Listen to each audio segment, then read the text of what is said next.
சரி, இன்னைக்கு சட்டமன்றம் தொடங்கியிருக்கு. தமிழ் தாய் வாழ்த்து எல்லா அரசு நிகழ்ச்சிகள்லயும் சரி, கல்வி நிலையங்கள், பல்கலைக்கழகத்துல முதல்ல பாடணும் அப்படிங்கிற தனி தீர்மானத்துக்கு எல்லா விஷயங்களும் படிச்சாரு. மேலும் தமிழ் தாய் வாழ்த்தை முதல்ல பாடணும்னு சொல்றது அரசியல் சம்பந்தமான விவாதமா மாறணுங்கிற அவசியமே இல்லை. இது தமிழர்களின் பொது அடையாளம். திமுக அது எப்படிரா அவர் எப்படிரா தமிழை பத்தி பேசலாம்? தமிழ் தாய் வாழ்த்தை பத்தி அவர் எப்படி பேசலாம்? ஏன்டா சிஎம் பேசுறார்? கலைஞர் தானடா தமிழ்னாலே. தமிழ்னா கலைஞர் தானே. எப்படி அது இவங்களாம் பேச? திமுக தான் தமிழை காப்பாத்துறது, திமுக தான் தமிழை காப்பாத்துனது, திமுக தான் என்றும் தமிழை நிலைநிறுத்தி காப்பாற்ற போவதும் திமுக தான். நெல் மற்றும் கரும்பு பயிரிட்டுள்ள விவசாயிகளின் நலனை பாதுகாக்க வேண்டும் என கருதி தமிழ்நாட்டின் வரலாற்றில் இல்லாத அளவில் மாநில அரசின் நெல் மற்றும் கரும்புக்கான ஊக்கத்தொகையை அதிகரிக்க முடிவு செய்துள்ளது. இந்த அமௌண்ட் வரவேற்கத்தக்கதுங்கிறதெல்லாம் ஜென்ரலாகவே எல்லாரும் அரசியல் சொல்கிறதானேப்பா, இவ்வளோப்பா அவ்வளோப்பா, இது ஒரு மானியம், இது ஒரு ஊக்கத்தொகை, இது ஒரு இது அப்படின்னு சொல்கிறது எல்லாம் வரவேற்கம் தானே நினைக்கலாம். பட் அதில் என்ன இதில் முக்கியமான விஷயங்கிறதையும் சிஎம் அவர்களே பேசும்போது குறிப்பிட்டு சொன்னாங்க. மாநில அரசு நெல்லுக்கான ஊக்கத்தொகையினை ஓராண்டில் 156 ரூபாய்க்கு மேல் உயர்த்தி வழங்குவது வரலாற்றில் இதுவே முதல் முறையாகும். இதை வச்சு அரசியல் பண்ண சொல்லணுங்கிறது தான் இப்போ எனக்கு திமுக போட்டு.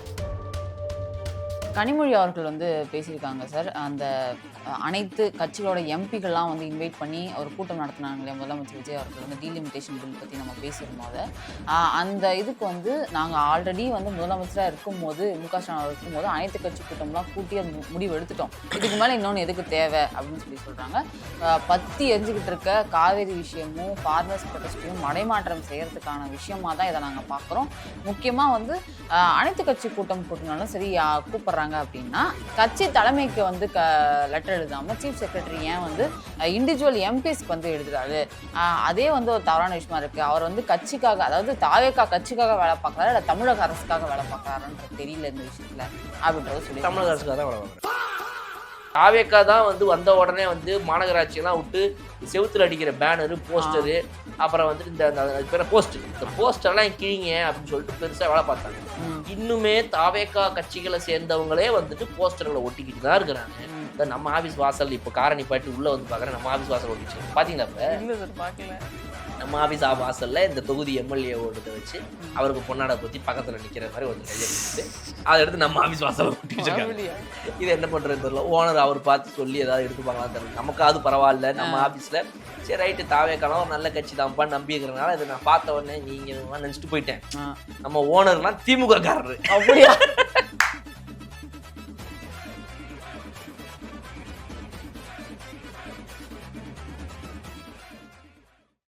கண்ணாடி மேடை நேயர்களுக்கு வணக்கம். வணக்கம் சார். சார், இன்னைக்கு சட்டமன்றம் தொடங்கியிருக்கு. முதல்ல எடுத்த உடனே நேற்றே நிறைய நியூஸ் வந்துச்சு. தமிழ் தாய் வாழ்த்து எல்லா அரசு நிகழ்ச்சிகள்லையும் சரி, கல்வி நிலையங்கள், பல்கலைக்கழகத்தில் முதல்ல பாடணும் அப்படிங்கிற ஒரு தனி தீர்மானத்தை முதலமைச்சர் கொண்டு வர போறாரு அப்படிங்கிறதுக்கான நியூஸ்லாம் வந்துச்சு. அதுக்கேற்ற மாதிரி இன்னைக்கு ஸ்டார்ட் ஆச்சு டே. ஸ்டார்ட் ஆன உடனே சிஎம் அவர்கள் தனி தீர்மானத்துக்கு எல்லா விஷயங்களும் படிச்சாரு. தமிழ் எவ்வளோ முக்கியமான விஷயம். டிவிகே அரசு மாநில உரிமையை விட்டு கொடுக்க மாட்டாங்க. முக்கியமாக மனோன்மணியம் சுந்தரனார் அவர் எப்போ இதை எழுதினாரு, அப்படி அவரோட பேரில் இருக்க காலேஜ்லேயே அது 3ஆம் இடத்துல தள்ளப்பட்டது ரொம்ப வருத்தத்துக்குரியது. மாநில உரிமையில எப்பவுமே டிவிகே நிலையா நிற்கும் அப்படின்னு சொல்லி தமிழ் பெருமைகளை சொல்லி முடிச்சு கட்டாயமாக்கணும் அப்படிங்கிற ஒரு தனி தீர்மானத்தை கொண்டு வரேன். எல்லா கட்சிகளுமே அதுக்கு ஆதரவு தெரிவிக்கணும் அப்படின்ற மாதிரி சொல்லியிருக்காரு சார். அவ்வளோதான். இப்போ திமுக அது எப்படிரா அவர் எப்படிரா தமிழை பத்தி பேசலாம்? தமிழ் தாய் வாழ்த்தை பத்தி அவர் எப்படி பேசலாம்? ஏன்டா சிஎம் அவர் பேசுறார்? கலைஞர் தானடா தமிழ்னாலே. தமிழ்னா கலைஞர் தானே. எப்படி அது இவங்களாம் பேச? திமுக தான் தமிழை காப்பாத்துறது, திமுக தான் தமிழை காப்பாத்துனது, திமுக தான் என்றும் தமிழை நிலைநிறுத்தி காப்பாற்ற போவதும் திமுக தான். வேற எந்த கட்சியும் தமிழ்ன்ற லாங்குவேஜை பத்தி பேசுறதுக்கு ரைட்ஸே கிடையாது. நாங்க வாங்கி வச்சிருக்கோம். அந்த பெருமை, அருமை பெருமைகள்லாம் கோவை செழியன் அவர் தான் சார் அந்த ஆதரவு படித்தார். படிக்கும் போது அவர் எழுந்த உடனே எல்லாம் அந்த தமிழுக்காக திராவிட முன்னேற்ற கழகம் என்னெல்லாம் பண்ணுச்சு அப்படின்னு சொல்லிட்டு அவர் நான் ரொம்ப ஓப்பனாக சொல்கிறேன். இது ஆக்சுவலாக பாலிடிக்ஸில் மாற வேண்டிய நிறைய விஷயங்கள்ல இதுவும் ஒன்றுங்க. மானியம். அதாவது ஒரு தீர்மானம் கொண்டு வரீங்க அப்படின்னா அது காவேரி பற்றி பேசினப்ப இதுதான் நடந்துச்சு. இப்போ இந்த முறை நிறைய பேர் நம்ம சொன்னோம்ல, 100 பேர்ல 15 பேர் பார்த்துட்டு இருந்த இடத்துல இன்னைக்கு 75 பேர் ஒரு சட்டசபையை கவனிக்கிறாங்கன்னு ஒரு நிலைமை மாறி இருக்கு. இப்போ இந்த புதிய 60 உள்ள வந்திருக்கிற இந்த 60 பேர்லாம் கத்துக்க வேண்டியது என்ன அப்படின்னா, எவ்ரி 100 பீப்புள்ல இவங்க வந்து ஒரு தீர்மானம் கொண்டு வந்தா, நீங்க காவேரி தீர்மானம் வந்தப்ப பாருங்க. அப்புறம் வந்து இப்ப இந்த தமிழ் தாய் வாழ்த்து மேட்டர் வந்தத பாருங்க. எல்லாத்துலயுமே எப்பவுமே வந்துட்டு ஒரு விஷயம் பேசுறாங்க அப்படின்னா, அந்த ஒரு தீர்மானம் அரசு கொண்டு வருது அப்படின்னா, உடனே இவங்க அந்த தீர்மானத்த நாங்க ஏற்றுக்கொள்கிறோம்னு சொல்றதுக்கு முன்னாடி, பேரவைத் தலைவர் அவர்களே, இன்று இந்த தீர்மானத்தை வந்து நாங்கள் வரவேற்கிறோம். அது மட்டுமல்லாது அப்படின்னு ஒரு சொல்லிடணும். தமிழ் என்பது ஒரு தொன்மையான மொழி. தமிழுக்காக கலைஞர் அவர்கள் திராவிட முன்னேற்ற கழகம் தான் அப்படின்னு சொல்லும்போது சரி ரைட்டுங்க, ஓகேங்க. அது வந்து இந்த நாடு மறக்காது. யாரும் மறக்க போறது இல்ல. நீங்க பண்ண நல்லதுகளையும் மறக்க போறது இல்ல. நீங்க பண்ண தீமைகளையும் மறக்க போறது கிடையாது. அதனால எதுக்கு சும்மா அது ஒரு அரசியல் மரபு மாதிரி இவங்க வச்சிருக்காங்க.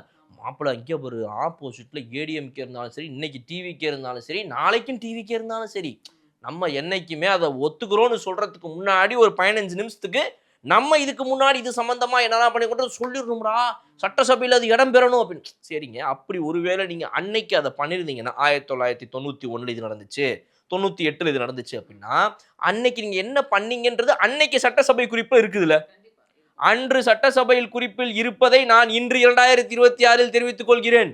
இன்று 2026 சட்டசபையில் இருக்கும்போது கூட நான் 2036 வந்து ஒருவேளை அன்னைக்கு திமுக வராது, சரி ரைட், ஒருவேளை வந்துச்சுன்னு வச்சுக்கோங்க, ஒரு 2-3 பேர் வராங்கன்னு வச்சுக்கோ தப்பி தவறி, அன்னைக்கு 2036 வந்துட்டு 1991 நடந்ததை நாங்கள் 2026 சுட்டிக்காட்டினோம், அதை சுட்டிக்காட்டினோம் என்பதை நான் இப்போது சுட்டிக்காட்டுகிறேன். இது என்னங்க, இது எனக்கு புரியவே இல்லைங்க. நீங்க அவ்வளவு பண்ணிருக்கீங்க அப்படின்னா அதை சொல்லி காட்டிக்கிட்டே இருக்கிறது தான் அரசியலா? அது எனக்கு புரியல. என்ன அதிமுக அதுதான் பண்ணுது. ஆக தமிழ் என்ற மொழிக்காக எம்ஜிஆர் அவர்கள் என்ன பண்ணாரு, ஜெயலலிதா என்ன பண்ணார்கள் என்பதை நாங்கள் எங்கள் சொல்லிக்கொள்ள கடமைப்பட்டிருக்கிறோம். இந்த இடத்துல சபாநாயகர் அவரும் ஒண்ணு நினைவு கூர்ந்தார் சார். என்னன்னா 1970 வந்து எழுதப்பட்டிருந்தாலும் கூட 1991 வந்து தான் சட்டமன்றத்துல ஜெயலலிதா அவர்கள் தான் ஃபர்ஸ்ட் இந்த பாடல கொண்டு வந்தாங்க அப்படின்றது. அவர் ஏன் அதை சொல்றாரு அப்படின்னா வந்து இந்த திமுக அந்த இடத்துல வந்துட்டு முதலாக இந்த தமிழ் தாய் வாழ்த்து என்பதை அப்படின்னு சொல்லும் போது, சரி ரைட்டா, முதல்ல பண்ணது நீங்க தான், அது சட்டமன்றத்தில் ஏற்றுனது அவங்க தாங்கிறது இந்த இடத்துல நான் சொல்லிக்கிறேன். நீ ஒரு போட்டு இப்போ அவங்களை ஈக்குவலைஸ் பண்ணுறாராம். ஸோ ஓவராலாகவே என்னுடைய எக்ஸ்பெக்டேஷன் என்ன அப்படின்னா, இந்த இவங்க தான் இதுதான் அதுதாங்கிறதெல்லாம் அந்த காலத்தில் நடந்துருச்சு அப்படின்னா, இன்னைக்கு இந்த தீர்மானம் இல்லைங்க, என்னதான் இந்த தீர்மானம் இன்னைக்கு வந்தாலும் கூட இதற்கு பின்னாடி இருக்கக்கூடிய வரலாறை பேசணும் அல்லவா அப்படின்னா, இந்த மொழிக்கான வரலாறை பேசலாம், தப்பு இல்லை. சரி ரைட், ஓகே, மொழிக்கான வரலாறு நீங்களும் பேசுங்க ஒரு 2 நிமிஷம். தமிழ் என்பது தொன்மையான மொழி, இது மாதிரி மொழி, அந்த மொழி இல்லை மொழியோடைய வரலாறை விட எனக்கு எங்கள் கட்சி வரலாறு தான் முக்கியம். ஏன்னா நாங்கள் அதை வச்சு தானே அரசியல் பண்ணிக்கிட்டு இருக்கோம் அப்படிங்கிறனால அதை ரிமெம்பர் பண்ண வைக்கிறாங்களாமா. ரிமெம்பர் ப்ளீஸ், ரிமெம்பர் நம்ம ஒவ்வொருத்தவங்களையும் போதும். என் தீர்மானத்தை இது பண்ணுறீங்க பாரு, இங்கே பாரு, நான் ஓப்பனாக சொல்கிறேன், எங்கள் எல்லாருக்கும் ஆஃபீஸ் போகிற வேலை கிடக்கு. ஓப்பனாக எல்லாருக்கும் ஆஃபீஸ் போனாமல் ஐடிக்கு போகணுன்றான். ஐடி ஆஃபீஸுக்கு போகிற வழியில் பஸ்ஸில் ஒரு 2 பேர் உட்காந்துக்கிட்டு இயர்ஃபோன்ஸ் மாட்டேன். கண்டக்டர் வந்து டிக்கெட் கேட்குறாரு, சும்மா இருக்கானே, ஐயோ நீங்களா சாரிண்ணே ஒரு நிமிஷம், கண்டக்டர் 10 ரூபா கட்டாலும் 20 ரூபாயா கொடுத்து சில்லறைங்க நீங்கள் வச்சுக்கங்கண்ணே அப்படின்னு சொல்லிட்டு வேகமாக இங்கே உட்காந்து அப்படியே அவசரமாக என்ன நடக்குதுன்னு பார்க்குறது. ஆஃபீஸ்க்குள்ளே போகும்போதே பஞ்ச் பண்ணிக்கிட்டே அப்படியே வேகமாக பார்த்துக்கிட்டே போகிறது. அப்புறம் அப்படியே அங்கேருந்து அப்படி கொஞ்சம் நேரம் கழிச்சு 1.5 மணி நேரம் கழிச்சு தண்ணி பிடிக்க போகிறது, ரெஸ்ட் ரூம் போகிறது, எல்லாரும் இந்த ஃபோன் இங்கேருந்து நகர மாட்டேன், இந்த ஆங்கிளில் உட்காந்து யூடியூப் லைவ் பார்த்துக்கிட்டே இருக்குது. நம்ம வீடியோவில் கமெண்ட்ஸில் கூட சில பேர் சொல்லியிருந்தாங்க சார், என்னோட கிச்சன் பார்ட்னராக மாறிடுச்சு இப்போ வந்து சட்டசபையை லைவ்ல போட்டு அவட வேலை செய்கிறது, தோசை சொல்றது எல்லாம் பண்றோம். அந்த அளவுக்கு கொஞ்சம் ஓவரா பண்ணாங்க அப்படின்னா வேகமா நறுக்கிறது. இப்போ நறுக்கிறதுடைய வேகத்தை அதிகரிப்பது திமுக வந்துருச்சுன்னு அர்த்தம் அன்னைக்கு. அந்த மாதிரி இப்போ கொஞ்சம் நாள் சமையல்லாம் நல்லா இருக்குதுன்னு வீட்டில் எல்லாரும் பாராட்டினாங்க அப்படின்னா வந்து இன்னைக்கு சட்டசபை நல்லா போயிருக்குன்னு அர்த்தம். கொஞ்சம் ஓவரா அமளி தும்ளியா போயிருக்குன்னா சாப்பாடும் கொஞ்சம் காரசாரமா காட்டமா இருக்குன்ற மாதிரி இப்போ எல்லாமே இதை நோக்கியே போகுதுங்கும் போது அதை புரிஞ்சுக்கொண்டு நீங்க கொஞ்சம் ஐயா உங்களுக்கு வந்து இதுக்கப்புறம் நீங்க தொகுதிக்கு போக மாட்டீங்க, நீங்க வந்து உங்களுக்கு வந்து இதுக்கப்புறம் மதிய உணவெல்லாம் முடிச்சுட்டு அழகா போய் உங்க வயசு வேற ஆயிடுச்சு. திமுக ஏடிஎம்கெல்லாம் பார்த்தீங்க அப்படின்னா எல்லாம் ஓல்டு பீஸ், நல்ல டயர்டாக நல்லா ஃபுல்லாக எல்லாத்தையும் டயர்லாம் அடிச்சு முடிச்சு நல்லா பக்காவாக வந்து உட்காந்துருக்கீங்க. பேசும்போது வர கொஞ்சம் தடுமாறுறீங்க, ஸ்லோவாக தான் பேசுறீங்க, உங்கள் வேகத்தை சரி வயசுக்கு புரிஞ்சுக்கிறோம்.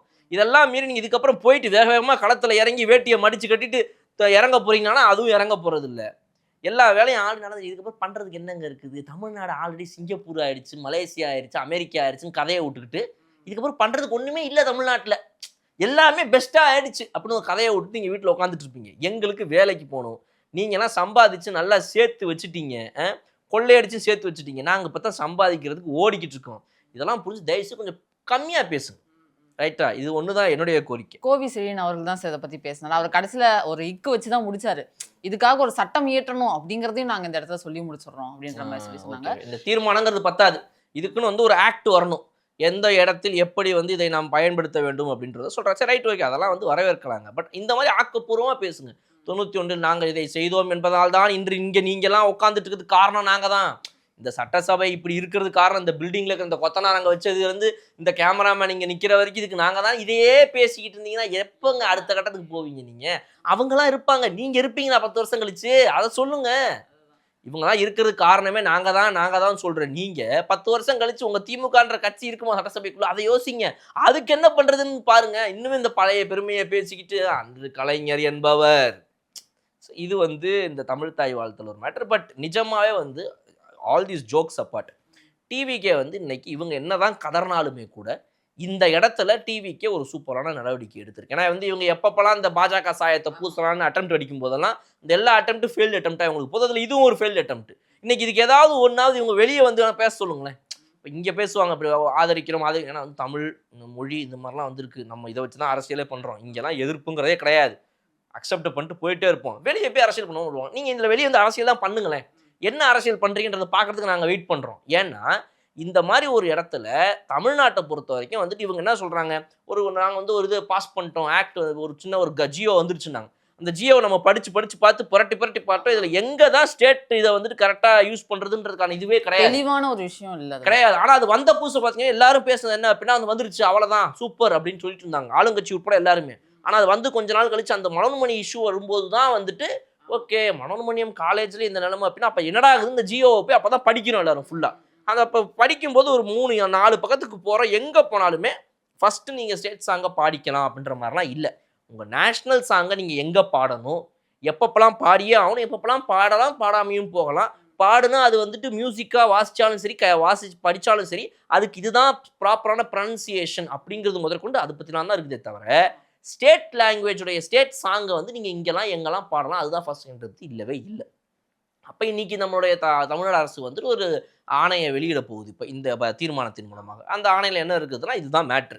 எங்கேயா இருந்தாலும் நம்ம நாட்டை தமிழ்நாட்டை பொறுத்த வரைக்கும் ஃபஸ்ட்டு தமிழ் தாய் வாழ்த்து நீங்கள் பாடுங்கப்பா, நீ பாடு, அதுக்கப்புறம் தான் நேஷ்னல் சாங்கு, அப்புறம் தான் நேஷ்னல் ஆந்தம், நீ பாடு அப்படின்னு இப்போ இன்னைக்கு தமிழ்நாடு சீஃப் மினிஸ்டர் ஒரு கவர்மெண்ட் ஆர்டரை பாஸ் பண்ணியிருக்காரு.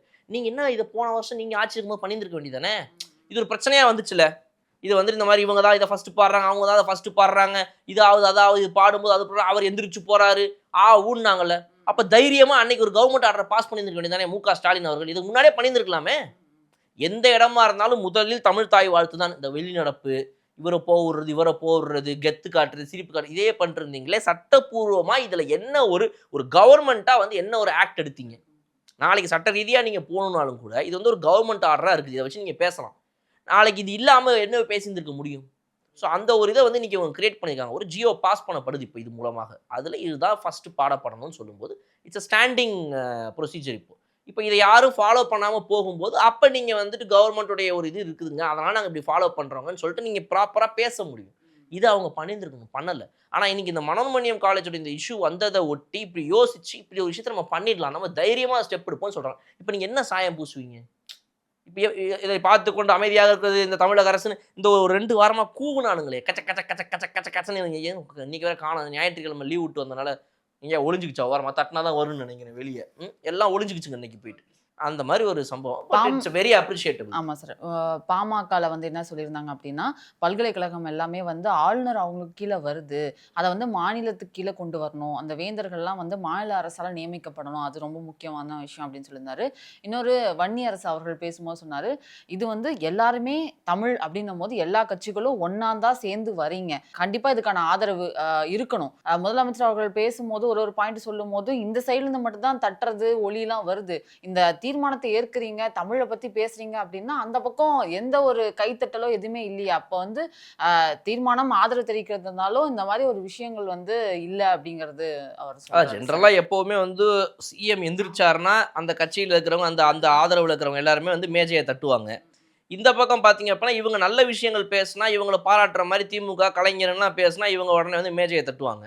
அங்கே ஆளுங்கட்சியை பற்றின ஒரு முக்கியமான ஒரு அறிவிப்பு வருது, ஆளுங்கட்சி ஒரு நல்ல நடவடிக்கை எடுக்குதுங்கும் போது அதை சப்போர்ட் பண்ணும்போது அவங்கள பெருமையாக பேசும்போது அவங்க மேஜை தட்டுவாங்கன்றதெல்லாம் ஓகே. பட் இப்போ வன்னியர் சொன்ன நல்ல பாயிண்ட் என்ன அதில் அப்படின்னா, இது வந்து தமிழ் மொழின்னு எல்லாரும் நம்ம அப்படி தான் இணைகிறோம். நம்ம எல்லாருமே இது ஒரு முக்கியமான, நம்ம எல்லாருக்கும் இருக்கிற ஒரு காமன் வேறுபாடே இல்லை. ஆமா, அது ஒன்று தான், அந்த தமிழ் லாங்குவேஜ் தான். அப்போ அந்த தமிழ் லாங்குவேஜ் இந்த மாதிரி ஒருத்த பண்ணும்போது அதை எதிர்த்து நம்ம வந்து ஒரு ஜியோவை இன்னைக்கு பாஸ் பண்ணுறோம் அப்படின்னா அது கட்சிகளை அப்பாற்பட்டு இது வந்து ஒரு நல்ல விஷயம் இல்லையா? அப்போ அந்த இடத்துல வந்து நீங்கள் கைத்தட்ட, அந்த இடத்துல நீங்கள் மேஜையை தட்டணுங்கிறது உங்களுடைய ஆதரவை தெரிவிக்கணுன்றது ரொம்ப முக்கியம். இல்லைன்னு சொன்ன உடனே அங்கேருந்து இல்லையே நாங்கள் பண்ணோமே என்ன ஆகும் சத்தம் போட்டோன்னே இல்லை இங்கே விட அங்கே கொஞ்சம் அதிகமாக இருந்துச்சுன்னு நான் சொன்னேன், அவ்வளோதான், வேற ஒன்றும் இல்லை, பண்ணீங்கன்னா சந்தோஷம் தான்ட்டு டக்குன்னு அவர் உடனே லைட்டாக சாஃப்டாக போயிட்டார் இந்த மாதிரி. சார். இன்னைக்கு வந்து வேளாண் துறையோட பட்ஜெட் தான் சார் ஃபர்ஸ்ட் அந்த டிஸ்கஷனுக்கு கொண்டு வந்தாங்க. அந்த செஷன்ல தான் மாற்றி மாற்றி பேசிட்டு இருந்தாங்க. இதுக்கு முன்னாடி வெள்ளிக்கிழமை வந்து அந்த சட்டமன்றம் முடிஞ்ச பின்னாடி கேபினெட் மினிஸ்டர்ஸ் எல்லாமே வந்து விவசாய சங்கங்கள் அவங்க எல்லா ஹெட்ஸோடையும் பேசினாங்க. அதாவது அவங்க வச்ச கோரிக்கைகள்லாம் வந்து நாங்கள் நல்ல தீர்ப்பு கொடுப்போம், முதலமைச்சர்கிட்ட பேசணும் அப்படின்னு சொல்லி சொன்னாங்க. அதற்கு பதிலாக வந்து முதலமைச்சர் இன்னைக்கு வந்து ஒரு புதிய அறிவிப்பு ஒன்று கொடுத்துருக்காரு. என்ன அப்படின்னு பார்த்தோம்னா, நெல் கொள்முதல் பருவம் வரும் செப்டம்பர் 1ஆம் தேதி தொடங்க இருப்பதால் குறைந்தபட்ச ஆதரவு விலையுடன் மாநில அரசின் ஊக்கத்தொகையாக சன்ன ரக நெல்லுக்கு குவிண்டால் ஒன்றுக்கு 289 மற்றும் பொது ரக நெல்லுக்கு ஒன்றுக்கு 159 என்ற உயர்த்தி சன்ன ரக நெல் ரூபாய் 2750, பொது ரக நெல் 2600 அப்படின்ற இந்த மணியோட அதை வந்து ஊக்கத்தொகையாக கொடுக்குறாங்க அப்படின்னு சொன்னாங்க. சார் இது நெல்லுக்கு. கரும்புக்கு வந்து 2025-2026 கரும்பு அரவை பகுதியில் சர்க்கரை ஆலைகளில் பதிவு செய்து கரும்பு வழங்கும் விவசாயிகளுக்கு ஒன்றிய அரசு மெட்ரிக் டன் ஒன்றுக்கு 3290 நிர்ணயம் செய்துள்ளது. அதற்கு மேல் தமிழ்நாடு அரசால் சிறப்பு ஊக்கத்தொகையாக டன் ஒன்றுக்கு 709 ரூபாய் வழங்கப்படும். இதன் மூலம் விவசாயிகளுக்கு டன் ஒன்றுக்கு 4000 ரூபாய் கரும்பு விலைக்காக கிடைக்கப்பெறும் அப்படின்ற மாதிரி சொல்லியிருக்காங்க. இது ஆக்சுவலி ரொம்ப வரவேற்கத்தக்கது அப்படின்ற மாதிரி எல்லா விவசாய சங்கத்துல இப்பே எல்லாம் சொல்லிட்டு இருக்காங்க. ரொம்ப ரொம்ப ஊக்கத்தொகைன்றது ரொம்ப தேவை அப்படின்ற மாதிரி சொல்லியிருந்தாங்க சார். இந்த அமௌண்ட் வரவேற்கத்தக்கதுங்கிறதெல்லாம் ஜென்ரலாகவே எல்லாரும் அரசியல் சொல்கிறதானேப்பா, இவ்வளோப்பா அவ்வளோப்பா, இது வந்து ஒரு மானியம், இது வந்து ஒரு ஊக்கத்தொகை, இது வந்து ஒரு இது அப்படின்னு சொல்கிறது எல்லாம் வழக்கம் தானே நினைக்கலாம். பட் அதில் என்ன இதில் முக்கியமான விஷயங்கிறதையும் வந்து சிஎம் அவர்களே பேசும்போது குறிப்பிட்டு சொன்னாங்க. அதையும் நான் சொல்கிறேன். இப்போ நீங்கள் சொன்ன இந்த சன்ன ரக நெல்லாக இருக்கட்டும், இல்லை வந்து பொது ரக நெல்லாக இருக்கட்டும், இது ரெண்டுக்குமே வந்து இந்த குவிண்டால் ஒன்றுக்கு 159 ரூபாய் பொது ரகத்துக்கும் சன்ன ரகத்துக்கு 289 ரூபாயும் வந்துட்டு ஏற்றியதாக வந்து இப்போ நீங்கள் சொல்லியிருக்கிறீங்க. இது மூலமாக இது வந்து 2750, அது வந்து 2600, ரைட்டுங்களா? இப்போ வந்து இது வந்து பண்ண முடியும். இப்போ இதுக்கு இவர் முக்கிய விஷயம் என்ன சொல்றாருன்னா, ஒரே ஆண்டில் 156 ரூபாய்க்கு மேல் உயர்த்தி தருவது இதுதான் முதல் முறை அப்படிங்கிறதையும் இதுல இவர் சொல்லியிருக்கிறாரு. ஏன்னா இதுக்கு முன்னாடி 156 ரூபாய்க்கு மேல ஒரு வருஷத்துலலாம் இவங்க ஏத்துனது ஆண்டுக்கு ஆண்டு ஏற்றணும் அப்படின்னு பார்த்தாலுமே கூட ஒரே ஆண்டுல இவங்க இந்த மாதிரி ஏத்துனது கிடையாது அப்படின்னு. ஆனா இப்போ இவங்க எவ்வளவு ஏற்றிருக்கிறாங்க அப்படிங்கிறது இதுல நம்ம பார்க்கணும். இதுல வந்துட்டு 159 பொது ரகத்துக்கு, சன்ன ரகத்துக்கு 289 ரூபாய் வந்து இப்போ இவங்க வந்து ஏற்றிருக்கிறாங்க. அப்படிங்கும்போது வந்து ஒரு பெரிய மார்ஜின் டிஃபரன்ஸ் இதனால நம்ம பார்க்க முடியுது. இதை வச்சு அரசியல் பண்ண சொல்லணுங்கிறது தான் இப்போ எனக்கு திமுக பொறுத்து. வெளியே வந்துட்டு விவசாயிகள் வந்து இந்த விவசாயிகள் மீட் சொன்னீங்கல்ல, அந்த மீட்டிங்க்கு வரேன், செம்ம காமெடி வெயிட் பண்ணிருக்கு, வரேன் இருங்க. இது கொண்டு வராங்களா? அடுத்து நீங்கள் பார்த்தீங்க அப்படின்னா 2025-2026 படி பார்க்கும்போது ஒன்றிய அரசு வந்துட்டு 3290 ரூபா 50 காசு, நீங்கள் 290 சொன்னீங்க, 3290 ரூபா 50 காசு வந்துட்டு குவிண்டால் ஒன்றுக்கு கொள்முதல் பண்ணுறதுக்கான ஒரு விலையை வந்து நிர்ணயிச்சிருக்கு. இப்போ இதில் இவங்க வந்து கூடுதல் விலையாக என்ன கொடுக்குறாங்க அப்படின்னா 709 ரூபாய் 50 காசு கொடுக்குறாங்க. இது மூலமாக 4000 ரூபாய் வருது நீங்கள் சொன்ன மாதிரி. அப்போது கடந்த 5 வருடங்களில் மட்டுமே நீங்கள் நல்லா பாருங்கள், 5 வருடங்கள்லையே திமுக அரசு இருந்த காலத்தில் 5 வருஷம் சேர்த்தே வெறும் 156 ரூபா தான் ஏற்றப்பட்டிருக்குது கரும்பு விவசாயிகளுக்கு கொள்முதல் விலையில். ஆனால் இப்போ இவங்க பார்த்தீங்க அப்படின்னா ஒரே வருஷத்தில் 360 ரூபா 50 காசை வந்து ஏற்றிருக்கிறாங்க. இது ஒரே வருஷத்துல இதுக்கு முன்னாடி வந்த ஹிஸ்டரியிலேயே 3 மடங்கு அதிகம் கிட்டத்தட்ட. அதாவது 134 ரூபாய் தான் ஒரு வருஷத்துல அதிகப்படுத்திருக்காங்க இதுக்கு முன்னாடி. இப்போ 360 ரூபாய் ஏற்றப்பட்டிருக்குது, கிட்டத்தட்ட 3 மடங்கு. ஸோ இது வந்து ஒரு மிகப்பெரிய வரலாற்று விஷயம் அப்படின்ற மாதிரி சொல்றாங்க. இதை ஏன் இதுக்கு முன்னாடி ஏற்ற முடியல, ஏன் இப்போ ஏற்ற முடிஞ்சது, அந்த கேள்வி நம்ம மைண்ட்ல உடனே வருமா?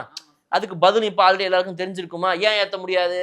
விலையை நிறைய ஏற்றிவிட்டு வாங்கணும் அப்படின்னா நமக்கு வர வேண்டிய கமிஷனில் கை அடி வாங்கும். இப்போ இதே வந்து இவங்க கிட்ட இருந்து வாங்குற அமௌண்ட்டுக்கு அதே வாங்கு, நம்ம அதிக ப்ராஃபிட் விற்கணும்ல அப்படின்றதே எண்ணமா இருந்தால் நம்ம ஏற்ற மாட்டோம். அது எண்ணத்தில் இல்லை அப்படின்னா இந்த மாதிரி ஏற்றுவோம். இவ்வளோதான் வித்தியாசம். ஸோ அப்போ ஒரு விவசாயி ஒருத்தன் கடைசியில் இருக்கிறான், அந்த விவசாயிகிட்ட இருந்து நீங்கள் வாங்கக்கூடிய ஒரு கரும்புலேருந்து, நெல்லுலேருந்து, இளநீர்லேருந்து, வாழையிலேருந்து நீங்கள் எதை வேணால் வாங்குங்க. அவங்ககிட்டருந்து வாங்குறத எதுக்கு வாங்குறீங்க நீங்கள்? வாங்கி இந்த அரசு மக்களுக்கு கொடுக்கணுங்கிறது எண்ணமா இருந்ததுனா மட்டும் உங்களால் இந்த மாதிரி ஒரு வருடத்திற்கு ஒரு முறை இவ்வளவு வேணாலும் இதை விட அதிகமாக கூட அடுத்தடுத்த வருடங்கள் இன்னும் ஏற்றிக்கிட்டே போக முடியும். ஆனால் இவங்கிட்ட இருக்கிறது ஒரு ப்ராடக்ட். அந்த ப்ராடக்டை இங்கே வாங்கி விற்கிறதுக்கு நான் இருக்கிறேன் அப்படின்றத பற்றி மட்டும் ப்ராடக்ட்டு நான் விற்கணும் எனக்கு காசு வரும் இப்படி மட்டுமே யோசிச்சா உங்களால் ஏற்றவே முடியும். நீங்கள் கடைசி வரைக்கும் என்ன பண்ணுவீங்க அப்படின்னா வந்து இவனை ஒரு ப்ராடக்டாகவும் என்கிட்ட இதை வச்சு ஒரு நடக்கிற ஒரு பிஸ்னஸை பற்றி மட்டுமே தான் இந்த அரசு கண்ணில் படும். அதில் இருக்கிற ஒரு மத்தியஸ்தர்லேருந்து ஆரம்பித்து இதை வாங்கி நம்ம எப்படி எங்கே கொடுக்கலாம், அவனுக்கு ஒரு கமிஷனை கொடுக்கலாம், இப்படின்னு மட்டுமே யோசிக்கிற இந்த ஒரு அரசு இருப்பதான மட்டும்தான் இந்த பிரச்சனைகள் நடக்குது. அப்போ இதில் இன்னொரு விஷயமும் வந்து ஆதவ அர்ஜுனா அவர்கள் சொல்லியிருந்தாரு. இந்த மாதிரி இதுக்கு ஏன் வந்து இந்த சம்பா நெல்லுக்குமே வந்துட்டு அதிகமாக கொடுக்குறதாக சொல்கிறாரு. அவர் என்ன சொல்கிறாருன்னா, அதை ஏன் நாங்கள் வந்துட்டு மாற்றுறோம், ஏன் வந்து நல்லா பெட்டராக பண்ணுங்கன்னு சொல்கிறோம் அப்படின்னா, இன்னைக்கு வரைக்கும் இங்கே உட்காந்துருக்க நம்மள யாராவது ஒருத்தங்களாவது வந்துட்டு ஒரு ரேஷன் கடை அரிசியை வாங்கி நம்மளால் சமைச்சு சாப்பிட முடியுதா அப்படின்றத கேள்வி கேட்டார். எந்திரிச்சிருக்க வேண்டியதானே அதிமுகவும் திமுகவும் எல்லாத்துக்கும் எந்திரிப்பீங்களே கோவப்பட்டு. இல்லை இல்லை என்ன போய் சொல்கிறாரு இவர், அநியாயம் பண்ணிக்கிறாரு இவர், நாங்களாம் வந்து எங்கள் வீட்டில் ரேஷன் அரிசி தான் சாப்பிட்டுக்கிறோம் எந்திரிச்சு ஒரு திமுக எம்எல்ஏ ஒரு அதிமுக எம்எல்ஏ எதிர்கட்சி தலைவர் சொல்ல வேண்டியதானேங்க. நீங்கள் ரொம்ப ஏழ்மையான குடும்பத்தை சேர்ந்தவங்க தானே எல்லாருமே, எந்திரிச்சு சொல்லுங்க. ஏன் சொல்ல முடியல? அப்போ உங்கள் அனைவருக்கும் தெரியுது. அப்போ இந்த அரசியலை இதுக்கு முன்னாடி யாரும் நேரில் ஒரு இடத்துல வந்து உட்காந்து தைரியமாக இவங்களை கேட்க முடியாது. ஏன்னா 2 பேரும் மாற்றி மாற்றி இதை தான் பண்ணிருந்தாங்க. இன்னைக்கு 2 பேரையும் தூக்கி அங்கே போடு, மக்களுடைய நலனை தூக்கி நம்மளுடைய மனசுல போடுன்னு இந்த ஒரு அரசு பண்ணும்போது என்ன பண்றது தெரியல. என்ன இவர் வந்து சம்பா நெல்லுங்கிறாரு சன்ன நெல்லுங்கிறாரு ஒன்றும் புரியலையன்ற மாதிரி இன்னைக்கு தலையை சொரிஞ்சுக்கிட்டு உட்காந்துக்கிட்டு இருக்காங்க ஆப்போசிட்ல இருக்கிறவங்களாம். இதுக்கு தான் வந்து தலைவர் உதயநிதி அவர்கள் பண்ண மேட்டருக்கு நான் வரேன். இப்போ இங்கே ஒரு மீட்டிங் நடந்துச்சு, நீங்க சொன்னீங்களா? என்ன எப்போது விவசாயிகளை சந்தித்தார், என்ன செய்து கொண்டிருக்கிறார் இந்த முதலமைச்சர், எப்போது சந்திப்பார், சொல்லுங்கள் சொல்லுங்கள் சொல்லுங்கள்னாரு. ஆதவ அர்ஜுனா அவர்கள் எந்திரிச்சாரு. எந்திரிச்சு இந்த மாதிரி ஆல்ரெடி நாங்கள் மீட்டிங்க்கு பேசிட்டோம், இன்னைக்கு 3 மணிக்கு மீட்டிங்கு, இப்போ வந்துட்டு அவங்க சொன்னதுக்கப்புறம் தான் மீட்டிங் நடக்கணுங்கிறதுக்காக சும்மா ஒரு பில்டப் நடத்தினார்களா அப்படிங்கிற மாதிரி ஒரு கேள்வி. நாங்கள் இப்போ சொல்லி இப்போவா கூட்டு வர முடியும்? ஒரு வாரத்துக்கு முன்னாடி நாங்கள் எல்லாம் பேசி ரெடி பண்ணி அவங்க இப்போ வந்துகிட்டு இருக்கிறாங்க, இன்னைக்கு வந்துட்டாங்க, நாங்கள் இப்போ 3 மணிக்கு குறிப்பிட்ட அமைச்சர்கள் அனைவரும் போய் மீட் பண்ண போகிறோம் அப்படின்னு சொன்னாங்க. இப்போ அந்த பாயிண்ட் வந்து சட்டசபையில் இவங்க நாங்கள் சொல்லிவிட்டோம் அப்படின்றதுக்காக நாங்கள் சொன்னதற்கு பிறகு அன்று மாலை 3 மணிக்கு தான் அந்த மீட்டிங் நடந்தது. இதுதான் இவங்க அரசியல், வேற எதுவுமே கிடையாது. கிரெடிட்ஸை எப்படி எடுத்துக்கலாம், நம்ம தான் பண்ணோம், திமுக தான் முதலில் செய்தது, திமுக தான் முதலில் செய்தது. சிடிஆர் நிர்மல்குமார் அவர்கள் பிரஸ் மீட் கொடுப்பாரு, நாங்கள் திங்கக்கிழமை பெட்டிஷன் போட போனோம் அப்படின்னா சனிக்கிழமை எமர்ஜென்ட்டை தள்ளுறா உள்ள அப்படின்னு சொல்லிட்டு இதுதான் வேலை நமக்கு. எல்லாத்தையும் நம்ம ஃபஸ்ட்டுங்கிற மாதிரி ஒரு ஏமாத்தி நீ ஃபஸ்ட்டு வா லாஸ்ட்டு வா, நீ என்ன ஆனாலும் கடைசியில் மக்கள் ஒன்று ஓட்டு போட லாஸ்ட்டு தான். நீ ஃபஸ்ட்டே வந்து நின்னாலும் இவன் ஃபஸ்ட் வந்துருக்கிறதுக்கு வாய்ப்பு கிடையாது. இவன் ஏதோ ஏமாத்தி தான் வந்துருக்கான். சார் நாங்கள் இவங்களுக்கு ஓட்டு போடலாம் சார், நீங்க ஏதோ ஏமாத்தாங்க, நீங்க ரியலைஸ் பண்ணுவீங்க சார்னு மொத்த தொகுதி மக்களும் ரோட்டுக்கு வந்துருவாங்க. ப்ளீஸ் இதை ரிவைஸ் பண்ணி பாருங்க. அனுப்பிச்சு மறுபடியும் உங்களுக்கு நீங்க கடைசி போற வரைக்கும் திரும்ப ஓட்டு போட்டே இருப்பாங்க மக்கள் வந்து புரியுதுங்களா? அதனால எவ்வளவு ஏமாத்தணும்னு நினைச்சாலும் டைம் முடிஞ்சு போச்சு. ஏமாத்துறதுக்குன்னு வந்துட்டு நீங்க கடவுளை நம்பினா கடவுள், நீங்க யூனிவர்ஸை நம்பினா யூனிவர்ஸ், ஏதோ ஒன்று உங்களுக்கு இன்னும் ஒரு 60-65 வருஷம் 75 வருஷமா கொடுத்துருச்சு. அண்ணா அவர்கள் ஒரு 15 வருஷத்தை விட்டீங்க அப்படின்னா ஒரு 60 வருஷம் கையில போயிடுச்சு. நீங்க பண்ற அக்கிரமெல்லாம் பண்ணி முடிச்சாச்சு, டைம் ஓவர். அதுக்காக உங்களுக்கு ஒரு ஹாப்பி மொமெண்ட்டுக்காக ஒரு 75 இயர்ஸ் பவள விழா வேற நீங்கள் கொண்டாடிட்டீங்க. இப்போ டைம் இஸ் ஓவர். இப்போ இதுக்கப்புறம் நீங்கள் வந்து இதுக்கப்புறம்லாம் புதுசாக சம்பாதிக்கணும் அந்த எண்ணத்தை விட்டுட்டு ஜாலியாக வீட்டில் உட்காந்துட்டு சம்பாதிச்ச காசை வச்சு டெய்லி உட்காந்து எண்ணிக்கிட்டு இந்தா குடி அப்படின்னு எண்ணி எல்லாருக்கும் கொடுத்துக்கிட்டு ஜாலியாக அந்த வேலையை பாருங்கள். கணக்கு பிள்ளை வேலை பார்க்குறது தான் அடுத்தவங்களுக்கு பாக்கி.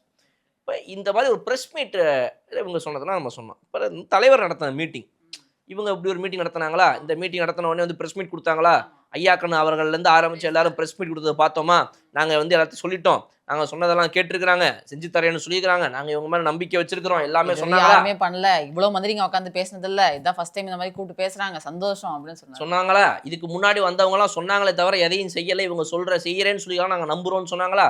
இன்னைக்கு காலையில் வந்த உடனே எல்லா அறிவிப்பும் வந்துருச்சா? ஆனால் அந்த பக்கம் உட்காந்துருக்காருல ஒருத்தர் எதிர்த்துல கொட்டாயை விட்டுக்கிட்டு தூங்கிட்டே இருப்பாரு மொத பெஞ்சில் உட்காந்து, உட்கார முடியாம உட்காந்துருக்காரு, திரும்பி பார்க்க. அவர் யாரு அப்படின்னா ஜென்ரலாக வந்து இந்த லாஸ்ட் பெஞ்ச் ஸ்டூடெண்ட்லாம் இருப்பாங்க. ஏய் நீ என்ன பேசிட்டே இருக்கீங்க, வா நீ முதல்ல நீ ஃபர்ஸ்ட் கமெண்ட் செட் இந்த ஃபன் பஞ்ச் அப்படின்னு சொல்லிட்டு இந்த மிஸ்ஸுங்க வந்து ரொம்ப சேட்டப் பண்ணுற பசங்களாம் தூக்கி ஃபன் பஞ்ச் உட்காந்துருவாங்க. ஆனால் தூக்கமாக வரும், கொட்டை விடுவாங்க, பசங்களை மிஸ் பண்ணிட்டு திரும்பி பார்த்துக்கிட்டு இங்கே அந்த சிக்குனவர் தான் நம்ம உதயநிதி அண்ணன். அவர் பாட்டு ஜாலியாக எங்கேயாவது ஓரமாக உட்காந்துட்டு இருந்திருப்பாரு. அவங்க அப்பா லீவ் போட்டு வீட்டுக்கு போனார்ல 5 வருஷம் லீவு, அவங்க அப்பா லீவ் போட்டோன்னே இப்போ இவர் இந்த இடத்துல வந்து உட்காந்துட்டு இருப்பாங்க. என்னைய மாட்டி விட்டு போயிட்டீங்கன்னா ஃப்ரெண்ட் பிடிச்ச கொட்டாயை விட்டு உட்காந்துட்டு இருக்காரு. இப்போ இந்த கொட்டாயை விடும் இவர் என்ன சொல்கிறாரு அப்படின்னா, நான் வந்து இவர்களை சந்தித்தேன், அவர்களை சந்தித்தேன் அப்படின்னு சொல்லிட்டு பிங்க் டிஷர்ட் போட்டு ஒரு வீடியோ ஒன்று விட்டார். இந்த விவசாயிகள்லாம் சந்திச்சார். அந்த விவசாயிகள்லாம் யாருன்னு பார்த்தா ஒரு அக்கா ஜீன்ஸ் பேண்ட் போட்டுக்கிட்டு சட்டை போட்டு வராங்க. அப்புறம் ஒருத்தர் பார்த்தீங்க அப்படின்னா வந்து பேண்ட் ஷர்ட் போட்டு எங்கே வந்தோ ஜாலியாக போயிட்டு வந்திருக்காரு. யோ இன்னைக்கு என்ன கேப் பண்ணுற நீ, வர சொன்ன எங்கே போனேன், ஐயா உன் குழந்தைய ஸ்கூலில் இறக்கணும், உனக்கு இன்னைக்கு வர சொல்லியிருக்குல்ல அப்படின்னு சொல்லிட்டு வேகமாக இன்னைக்கு உன் கெட்டப் வந்து விவசாயி, நீ இன்னைக்கு நான் விவசாயியா, ஜூனியர் ஆர்டிஸ்ட்.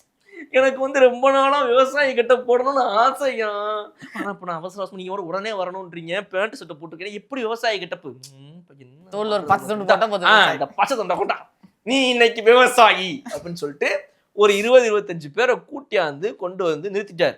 அந்த பொண்ணுங்களாம் 2 பேர் பக்கத்துல இருந்தா காலேஜ் முடிச்சுட்டு பாப்கார்ன் சாப்பிட்டு பீச் வரமா நின்று இருக்காங்க. இவங்க போய் பீச்சுக்கு போயிட்டு வேகமா ஆள் பிடிக்கிற வேலை. இன்னைக்கு நமக்கு யார் இதுல விவசாயி ஃபேஸ் இருக்குது அப்படின்னு சொல்லிட்டு இப்படியே தேடிக்கிடி, உன்னைய பார்த்தாலும் விவசாயி மாதிரி தெரியுது இந்த அப்படி அப்படின்னு சொல்லிட்டு கொடுத்து விவசாயி கிட்ட போட்டு சரி ஜோக். அந்த வீடியோ நான் உனக்கு அனுப்புறேன் உங்களுக்கு. அவங்களாம் எந்த விவசாயி சங்கத்தை சேர்ந்தவங்க, எந்த காலத்துல விவசாயம் பண்றாங்க யாருன்னே எனக்கு தெரியல. அந்த ஜீன்ஸ் குர்த்தி போட்டு 2 பொண்ணு வந்தாங்க. அப்புறம் அவங்களாம் எனக்கு சத்தியமா என்ன கதைனே புரியல எனக்கு.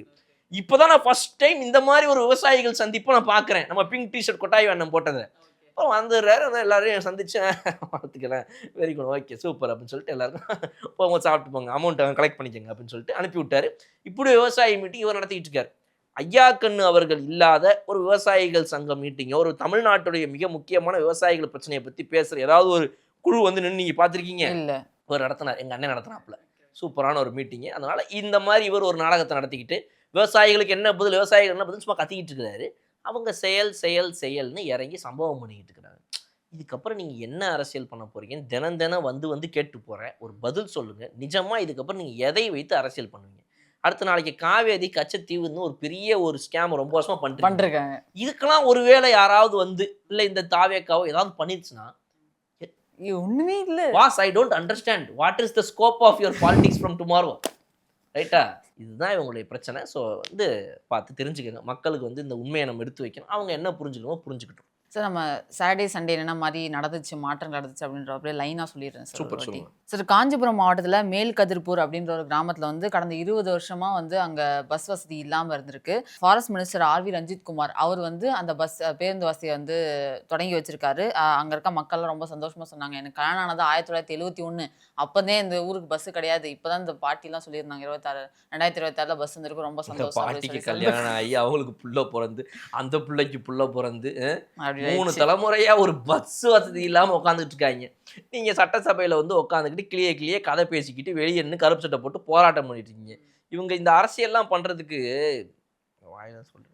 அதே மாதிரி சிடிஆர் நிர்மல்குமார் சார் அவர் வந்து திருப்பரங்குன்றம் அந்த தொகுதியில் வந்து ஒரு கிராமத்தில், மலை கிராமத்தில் வந்து பஸ் வசதி இல்லாமல் அதே 25 வருஷம் பஸ்ஸே இல்லாமல் அவங்க கோரிக்கை வச்சு பிரச்சாரத்துக்கு வரும்போது கூட கேட்டிருக்காங்க போல், பண்ணி கொடுக்குறேன் அப்படின்னு சொல்லியிருந்தாரு. அந்த குழந்தைங்கள்லாம் கூப்பிட்டு அந்த ரிப்பன் கட் பண்ணி அந்த பஸ் வசதியை வந்து தொடங்கி வச்சுருந்தார் சார் அவர். அதுக்கப்புறமா விவசாய சங்கத்திலேருந்து PR பாண்டியன் அவர்கள் சார், கடந்த திமுக ஆட்சியில் வந்து 5 ஆண்டுமே வந்து நீர் பாசனத்திற்கு எந்த வந்து நிதி ஒதுக்கீடுமே பண்ணலை அவங்க. இத்தனைக்கும் பொது செயலாளர், திமுக பொதுச் செயலாளரோட துறை அதுக்கு எதுவுமே ஒதுக்கல அப்படின்னு மதுரையில் நாங்கள் போய் எல்லாம் கொடுத்த பின்னாடி 1600 கோடி ஒதுக்குனாங்க. ஆனால் இப்போ இருக்க டிவிகே அரசு வந்து பட்ஜெட்லேயே ஒதுக்கிட்டாங்க. 9724 crores வந்து இதுக்காக ஒதுக்கியிருக்காங்க. இது ரொம்ப வரவேற்கத்தக்க விஷயம். அதுக்கான வேலைகளை இப்போ ஸ்டார்ட் பண்ணிட்டாங்க அப்படிங்கிற விஷயத்தையும் அவர் சொல்லியிருந்தாரு சார். அதுவே திமுக ஆட்சி காலத்தில் நீர் மேலாண்மையை கைவிட்டு விட்டார். நீர்ப்பாசனத்துறையை மேம்படுத்துவதற்கான நிதி ஒதுக்கீடே இல்லாமல் செய்து விட்டார்கள். ஆனால் தாவேகா ஆட்சி நேற்றைய தினம் பொது பட்ஜெட்டில் 9624 கோடி ரூபாய் ஒதுக்கீடு செய்து நீர்நிலைகள் எல்லாம் தூர்வாரப்படும், மேம்படுத்தப்படும், நதிநீர் இணைக்கும் திட்டங்கள் குறித்தெல்லாம் முதற்கட்ட நிதியெல்லாம் ஒதுக்கீடு செய்திருக்கிறார்கள். அப்புறம் கடலோர காவல் குழுமம், அந்த கடலோரத்தில் ரோந்து போறாங்கல்ல, அவங்களுக்குலாம் வந்து புதிய வாகன வசதி பண்ணி கொடுத்துருக்காங்க. 96 டூ வீலர்ஸ் கொடுத்துருக்காங்க. அது மட்டும் இல்லாமல் 42 மஹேந்திரா தார் கார்ஸ்லாம் கொடுத்துருக்காங்க சார். அது தார் காரா அப்படின்னு எல்லாரும் கேட்டுட்டு இருந்தாங்க. அதெல்லாம் அரேஞ்ச் பண்ணி கொடுத்தாங்க. ரோந்து போகிறதுக்கு அவங்களோட ஃபெசிலிட்டிஸை யூஸ் பண்ணிக்கிறதுக்காக அது கொடுத்துருக்காங்க சார். அதே மாதிரி பர்வேஸ் அவர்கள் புதுக்கோட்டை தொகுதி MLA மினிஸ்டர் அவர் வந்து புதுக்கோட்டையில் 5000 லிட்டர் பால் குளிரூட்டும் வசதிக்கான ஒரு சென்டரை வந்து அமைச்சு கொடுத்துருக்காங்க. கிட்டத்தட்ட 24 லட்சம் மதிப்பில் வந்து பண்ணி கொடுத்துருக்காங்க. இது என்னன்னா ஒரு நாளைக்கு 3000 லிட்டர் மில்கை வந்து ப்ரொக்யூர் பண்ணி டெய்ரி ஃபார்மர்ஸ்க்கு வந்து யூஸ்ஃபுல்லாக இருக்கும் அப்படின்றதுக்காக இதை பண்ணி கொடுத்துருக்காரு. அதை ஓப்பன் பண்ணியும் வச்சிருக்காரு சார். இதில் கூடுதலாக இன்னும் ஒரு விஷயத்தையும் தெரிஞ்சுக்கணும். இப்போ ரீசெண்டாக நடந்துட்டு இருக்கிற இந்த மாற்றங்களில், அதாவது மாற்றம்னு சொன்னாங்க, மாற்றமே இல்ல ப்ரோ அப்படின்னு. அதாவது இது மாதிரி ஒரு கன்ஃபெஷன் ஸ்டேட்மெண்ட்டை என் வாழ்க்கையில நான் பார்த்தது கிடையாது. நான் வந்துட்டு லா படிக்கும்போது வந்துட்டு நெறைய காவல்துறை அதிகாரிகள் அவங்களுடைய எப்படி இன்வெஸ்டிகேஷன் நடக்கும், போகும், வரும்ன்றதெல்லாம் நான் பார்த்துருக்கிறேன், கேள்விப்பட்டிருக்கிறேன். நேர்ல போய் கூட பிராக்டிஸ் பண்ணும்போது பார்த்துருந்துருக்கேன், வந்திருக்கேன். இப்போ கூட ஒரு 15 நாளுக்கு முன்னாடி இப்போ வந்து ஒரு ஒரு ஒரு பெர்சனலா தேவைப்பட்ட ஒரு காரணத்துக்காக இந்த மாரி போலீஸ் இது அப்படின்லாம் சொல்லி ஒருத்தங்க தேவைப்பட்டவங்க ஊர்ல அவங்களுக்காக ஒரு உதவி தேவைப்பட்டுச்சு. என்னடா நம்மள தான் நம்பியிருக்காங்க, சரி போவோமேன்ட்டு ரொம்ப நாள் கழிச்சு இந்த கோர்ட் வேலைக்காக கொஞ்சம் போயிட்டு அவங்களுக்கெல்லாம் ஹெல்ப் பண்ணிட்டு வந்தேன். இந்த மாரிலாம் பார்க்கும்போது, ஒரு தப்பு பண்ணவங்க தானே முன் வந்து ஆமா அப்படின்னு ஒத்துக்கிற விஷயங்கள் வந்து சாதாரணமா ஒரு பென்னு, பென்சில் திருடுனா, ரப்பர் திருடுனா ஸ்கூல் பையன் கூட ஒத்துக்க மாட்டான். ஆனா, பலாயிரம் கோடி, பல லட்சம் கோடிகள வந்துட்டு கையாடல் பண்ணி, முறைகேடு பண்ணி, திருடி, சொத்து சேர்த்த ஒரு கட்சிய சப்போர்ட் பண்றவங்க, ஆன்லைன்ல வந்து டைரக்ட்டா கன்ஃபெஷன் பண்றதெல்லாம் என் வாழ்க்கையில இப்ப தான் நான் பார்த்துட்டு இருக்கேன். ப்ரோ இது மாற்றமே இல்ல ப்ரோ. இது ஒரு நிமிஷம் இரு. நான் ரொம்ப நாளா கேட்டுருக்கேன். திரும்ப திரும்ப இவங்க இதையே பண்றானுங்க. இது என்ன மாரி ஒரு பிளண்டரான ஸ்டேட்மெண்ட்டுங்க இது. இவங்க எப்பங்க திருந்துவாங்க? திருந்த வேணாம்னு வச்சுக்கோங்க. என்னங்க இது? யாராவது ஒருத்தவங்க வந்துட்டு இப்ப நான் நான் ஒரு இடத்துல இருக்கேன். நீங்க எனக்கு பதிலா வந்துட்டீங்க. என் மேல ஃபுல்லா குற்றச்சாட்டு சொல்றீங்க. பாலா வந்து இந்த ஆஃபீஸ ஒழுங்காவே நடத்தல. நான் கேவலமா நடத்துனாரு. இப்படி அப்படின்னு சொல்லிட்டு என் இடத்துக்கு நீங்க வந்துட்டீங்க. இப்ப நான் போயிட்டு ஆஃபீஸ்ல இருக்கிற எல்லார்ட்டயும் சொல்றேன். என்ன ஒண்ணுமே மாறல விஷால். நான் பண்ணிக்கிட்டு இருந்தப்ப எவ்வளோ கேவலமா இந்த ஆஃபீஸ் இருந்துச்சோ, இப்பயும் அந்த ஆஃபீஸ் அவ்வளோ கேவலமா தான் இருக்குது. இது மாற்றமே கிடையாது. கேவலம்ன்ட்டு அவங்களே ஒத்துக்கிறது. இதெல்லாம் ஒரு மாற்றமா விஷால்? நான் பண்ணதே நல்லா தான் இருந்துச்சு. இப்படின்னு போய் சொன்னா, இது எவ்வளவு பெரிய ஒரு கன்ஃபெஷன். நானே புரியுது. கன்ஃபெஸ் பண்றேன். ஆமா நான் கேவலமா தான் பண்ணேன் அப்படின்னு. இத தாங்க Instagram இன்னைக்கு ஓப்பன் பண்ணாலும் இந்த திமுக காரங்க பண்றானுங்க. ஓ! இதுதான் மாற்றமா? இதுதான் மாற்றமா? டேய் என்னடா உங்களுக்கு சட்டமன்றத்துல பேசும்போது ஒரு சில வார்த்தைகள் அப்படிதான் சொல்றேன். நாங்க இருக்கும்போதே இதெல்லாம் இருந்துச்சு. நாங்க இருக்கும்போது இதெல்லாம் இருந்துச்சு. அப்ப அதெல்லாம் ஒரு விஷயம் இல்லன்றது. இவங்க தான் புத்திசாலிங்க. ஆ. இன்டெலெக்சுவல்ஸ். டிஎம்கேனாலே புத்திசாலிங்களா? ஏய் டிஎம்கே காரனா ஐயோ அம்மா என்ன ஐயோ என்ன அம்மா இவ்வளவு கேவலமாகுதுன்ற மாதிரி. ஸோ அதனால வந்து இப்போ இவங்களே வந்து வாயை திறந்து ஒத்துக்கிறாங்க இது மாற்றமே இல்லை, மாற்றமே கிடையாதுன்னு. இப்போ இதில் என்ன நடக்குது அப்படின்னு பார்த்தீங்கன்னா, நான் எதிர்பார்க்காத ஒரு ஒரு சேஞ்சு. ஆனால் இது எல்லா இடத்துலையும் கிடையாது. அங்கே 1, 2 இடத்துல வந்ததுன்றதுனால நான் சொல்கிறேன். ஆன்லைனில் பார்த்ததை வச்சு. என்னன்னா, அடையாறில் இருக்கக்கூடிய ஒருத்தர் வந்து நம்ம பெசன்ட் நகர் பீச்சில் நிறைய கடை போட்டிருப்பாங்க, பார்த்துருப்பீங்க. அதில் ஒரு ஓரத்தில் ஃபுட் ஸ்டால் போட்டிருக்க ஒருத்தர் இந்த மாதிரி சொன்னதாக வீடியோ போட்டிருக்காங்க. நம்ம ரீசெண்டாக நம்ம நேரில் போய் பார்க்கலாம்னா பேசிட்டே வர லிஸ்ட்டில் இதையும் சேர்த்துக்கோங்க நீங்கள் ஓகே, மறக்காம. Okay sir. பெசன்ட் நகர் உண்மையாக நடக்குதான்னு போய் நம்ம செக் பண்ணி வீடியோ போட்டுருவோம். இல்லை போய் சொல்கிறாங்க. என்னன்னா, அந்த ஸ்டால் போட்டிருக்கவர் வந்து டெய்லி ஒரு 500, 700 ஒரு 1000 ரூபா வரைக்கும் 500 ரூபா வந்து போலீஸுக்கு 500 ரூபா வந்துட்டு டெய்லியா சார்? ஆமாமா டெய்லி வந்து ஏன்னா ஒண்ணு காசை வாங்கிட்டு போயிடுவாங்க, இல்லைன்னா போலீஸ்காரங்களாம் சேர்த்து ஒரு 5 பொட்டலம் ஃப்ரைட் ரைஸ் வாங்கிட்டு போயிடுவாங்க. ரைட்டா? இந்த மாதிரி பண்ணிட்டு தான் இருப்பாங்க போலீஸ்காரங்க. அது நம்ம பார்த்துட்டு தான் இருக்கோம். எல்லா ஊர்லயும் நடக்கிறது தான். அதுக்கு முழுசாலாம் ஒழியறதுக்கு எத்தனை வருஷம் ஆகும் எனக்கு தெரியல இன்னைக்கு. ஆனா அந்த இடத்துல கிட்டத்தட்ட ஒரு 20, 25,000 மாசத்துக்கு போலீஸ்க்கு மட்டுமே மாமூல் கொடுக்குற ஒரு கடை இன்னைக்கு நான் கொடுக்கறதே இல்லை. அது போலீஸ்க்கு மட்டும் போகாது, அது லோக்கல்ல இருக்கிற பொலிட்டீஷியனுக்கு போகும். ரைட்டுங்களா? எல்லாம் சேர்த்து ஒரு பர் டே 1000 ருபீஸ். அவர் 5 நாள் லீவ் போக 25 நாள் கடை நடத்துறாரு அப்படின்னா மாசத்துக்கு 25,000 ரூபா. ஒரு கடை வாடகையிலேருந்து ஆரம்பிச்சு வாங்குற பொருள்லேருந்து எவ்வளவோ பண்ணலாம் அந்த 25,000 ரூபாய்க்கு. ரோட்டில் ஃபாஸ்ட் ஃபுட் போட்டிருக்காரு. அவர் 25,000 நான் மாசம் மாசம் கொடுத்துட்டு தான் இப்போ என்கிட்ட வந்து வாங்குறது இல்லைன்றாங்க. பெசன்ட் நகர் காவல் துறை அதிகாரிகள் இந்த மாதிரி உண்மையாக மாறி இருக்கிறாங்களா? அடையாறு காவல்துறை அதிகாரி இந்த மாதிரி மாறி இருக்கிறாங்களா என்னங்கிறது வந்து நிஜமாவே நான் வந்துட்டு மக்களுக்கு விட்டுறேன். இனிமேல் யாராவது ஒருத்தங்க அங்கே போய் இல்லை நான் பார்த்தேன், இனிமேல் நாங்கள் கடை தான் போட்டிருக்கேன், என்கிட்டலாம் வாங்கிட்டு தான் இருக்காங்கன்னு சொன்னால் அவங்க கூட இந்த வீடியோ ஓப்பனாக சொல்லலாம். நான் பார்த்த வீடியோ நான் சொல்கிறேன். அந்த மாதிரி ஒருத்தர் போட்டிருக்காரு. அப்புறம் இன்னொருத்தங்க என்ன சொல்கிறாங்க அப்படின்னா வந்து ஒரு விளாகர் ஒருத்தர் அவர் வந்துட்டு நான் இந்த மாதிரி ஒரு கடைக்கு போயிருந்தேன், அந்த அக்காட்ட பேசிக்கிட்டே அவர் வந்து டெய்லி நான் போய் சந்திக்கிற நபர்கள்லாம் யார் என்னங்கிறத பார்த்து வீடியோ போடுறாரு போல. நான் இப்போ தான் அவரை ஃபஸ்ட் டைம் சந்திக்கிறேன் ஆன்லைனில். ஸோ அப்போ இவரோட பேஜ் இப்போ தான் எனக்கு வருது. ஸோ அப்போ நான் பார்க்குறேன் அவர் என்ன யார் இவர் எதுக்கு அப்படி போடுறாரு. ஏன்னா வந்துட்டு இந்த ஐடிங்கிட்டேருந்து வாங்கிக்கிட்டு டிஎம்கே டைம்லலாம் போடுவாங்க பார்த்தீங்களா நிறைய விளாகருங்க அந்த கட்சியை பற்றி, ஐயோ இந்த ஆட்சி இப்படி அந்த ஆட்சி அப்படின்னு பச்சையாக புழுகளாக தெரியும், அவங்க காசு வாங்கிட்டு தான் பேசுகிறானுங்க. அந்த மாதிரி எதுவும் டிவிக்கு வேலையை ஆரம்பிச்சிருச்சா என்னன்னு தெரியலையேன்னு சொல்லிட்டு அதை நம்ம சந்தேகமாகவே நான் பார்த்தேன் அந்த பேஜை போய். இந்த பையன் யார் இதுக்கு முன்னாடி என்ன பையன், இந்த அரசியல் ரெஃபரன்ஸ்லாம் அந்த பையன் கிட்ட இதுக்கு முன்னாடிலாம் கிடையாது. அப்போ அந்த பையன் வந்து இன்னைக்கு நான் போனேன் இந்த மாதிரி வந்து ஒரு பாட்டியம்மாட்ட பேசிக்கிட்டு இருந்தேன், மெரினா பீச்சில் கடை போட்டிருக்கேன் அந்த அக்கா, அவங்ககிட்ட பேசிட்டு இருக்கிறேன். இந்த மாதிரி வந்து அது வேற டேஸ்ல வந்துருக்குது. ஒரு வீடியோ பார்த்தா 6 டேஸ் ஆகும், நான் இப்போ பார்க்குறேன். இன்னொன்று நேற்று நான் போட்டப்பே பார்த்துருக்கிறேன் அந்த வீடியோ, இது 2ல். ஸோ வேற டைம் தான் இதெல்லாம். அப்போ இவங்க சொல்கிறாங்க இந்த மாதிரி அந்த பாட்டியை வந்த கிட்ட கேட்டால் அவங்க வந்துட்டு கிட்டத்தட்ட வந்து மாதம் 30,000 ரூபா கிட்ட வந்து மெரினா பீச்சில் கடை போட்டிருக்கேன். நான் வந்துட்டு இந்த மாதிரி அவங்க வரவங்க போகிறவங்களுக்கு கொடுக்குறது வர்றது போகிறதுன்னு இருக்கும். நான் 30 நாளும் கடை போடுறவங்க. எனக்கு இன்னைக்கு வந்து அந்த அமௌண்ட் போகிறதே எனக்கு 30,000 ரூபா லாபம். I am saving 30,000 of my own money. சேவிங்னு சொல்ற மாதிரி ஆயிடுச்சு பாருங்க நீங்க. அதான் அவங்க சம்பாதிச்ச சொந்த காசு. ஸோ அந்த மாதிரி சில மாற்றங்கள் நடக்கிறதுங்கிறது ரொம்ப வரவேற்கத்தக்கது. பிகாஸ் எந்த ஒரு ஆட்கள் வந்தாலும், எந்த ஒரு அரசியல் கட்சி வந்தாலும், காவல்துறை அதிகாரிகள் அப்படியே தான் இருப்பாங்கன்றது நமக்கு தெரியும். இப்போ வரைக்குமே கூட தாவேக்காவுடைய ஆட்சி காலத்தில் கூட காவல்துறை அதிகாரிகளுடைய வன்முறை, இங்கே இப்படி பண்ணாங்க, அங்கே அப்படி பண்ணாங்க, ஃபோனை பிடுங்குனாங்க, வீடியோ எடுக்க வந்தா அடிக்கிறாங்க, ஒடிக்கிறாங்க. இப்போ கூட வீடியோ வந்துட்டு தான் நம்ம பேசுறதுக்கு முன்னாடி கூட நான் வீடியோ பார்த்துட்டு தான் இருந்தேன். ஸோ அப்போ அந்த மாதிரி நடவடிக்கைகள் இன்னும் நடந்துட்டு தான் இருக்குது. இந்த காவல்துறை அதிகாரிகளை வந்துட்டு கண்காணித்து இன்னும் அவங்கள வந்து நெறிப்படுத்தி, உங்களுடைய வேலைங்கிறது வந்துட்டு எல்லாரையும் பயமுறுத்துறது கிடையாது. உங்களை பார்த்தாலே ஐயோ அப்பா போலீஸ்னு ஓடி போகக்கூடாது. ஒரு போலீஸை பப்ளிக்ல ஒருத்தன் பார்த்தான் அப்படின்னா தைரியமா அவங்க கிட்ட வந்து ஒரு உதவி கேட்கணும். ஐயா இந்த மாதிரி எனக்கு நடந்துச்சுன்னு சொல்லணும். எனக்கு நாளைக்கு பிரச்சனை நடந்தா கூட நான் ஓப்பனா வந்து உங்கள்கிட்ட சொல்ல முடியாத அளவுக்கு இன்னைக்கு உங்களை பார்த்தா எனக்கு ஒரு பயம் ஏற்பட்டிருக்கு அப்படின்னா அந்த பயத்தை போக்கணும். திருடன் தான் உங்களை பார்த்தா பயந்து ஓடணும். நார்மல் ஆளுங்களை பார்த்தா பயந்து ஓடக்கூடாது அப்படிங்கிற ஒரு நிலையை இன்னைக்கு காவல்துறை அதிகாரிகள் கொண்டு வர வேண்டிய கட்டாயம் இருக்குது. இது இன்னும் போய்கிட்டே இருந்துச்சு அப்படின்னா நான் ரோட்ல ஒரு பிட் பேக்கெட் அடிக்கிறவனை பார்த்தா கூட பயப்பட மாட்டேன். போலீஸை பார்த்து நான் பயந்து ஓடுறேங்கிறது கேவலமா இல்லையா?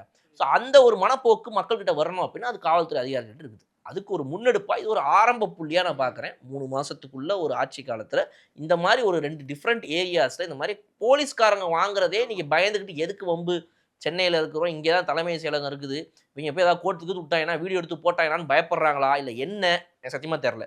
பட் இப்படி ஒரு 2 இன்சிடென்ட் நடந்துச்சுங்கிறதையும் நான் கவனிச்சதை சொல்லிக்கிறேன் சார். நேற்று சண்டேஸ் அந்த மாதிரிலாம் கூட இல்லாமல் நிறைய மினிஸ்டர்ஸ்கள் வேலை பார்த்துருக்காங்க சார். முக்கியமாக வந்து வன்னியரசு அவர்கள் அந்த அந்த டேகே வந்து இப்போது வன்னியரசு அவர்கள் தான். வாத்தி ரைடுக்கு பதிலாக வன்னி ரைடு அப்படிங்கிற அளவுக்கு வன்னியரசு அவர்கள் வந்து நிறைய இடத்துல இன்ஸ்பெக்ஷன் போயிட்டுருக்காரு. அவரோட தொகுதியில் திண்டிவனம் தொகுதியில் வந்து சமூக நீதி விடுதிக்கு வந்து போயிருக்காரு. குட்டி குட்டி பசங்க தான் இருக்காங்க. அதில் எனக்கு தெரிஞ்சு அது ஃபஸ்ட் ஸ்டாண்டர்ட் டு 8th ஸ்டாண்டர்டாக இருக்கும்னு நினைக்கிறேன். எல்லாம் சின்ன சின்ன பசங்க அந்த வீடியோவில் பார்க்கும்போது அவங்களோட விடுதிக்கு போயிருக்காரு. அங்கே வாட்ச்மேன் இல்லை, வார்டன் இல்லை அப்படிங்கிறத அவர் பார்த்துருக்காரு. அது அங்கே கண்டிச்சிருக்காரு.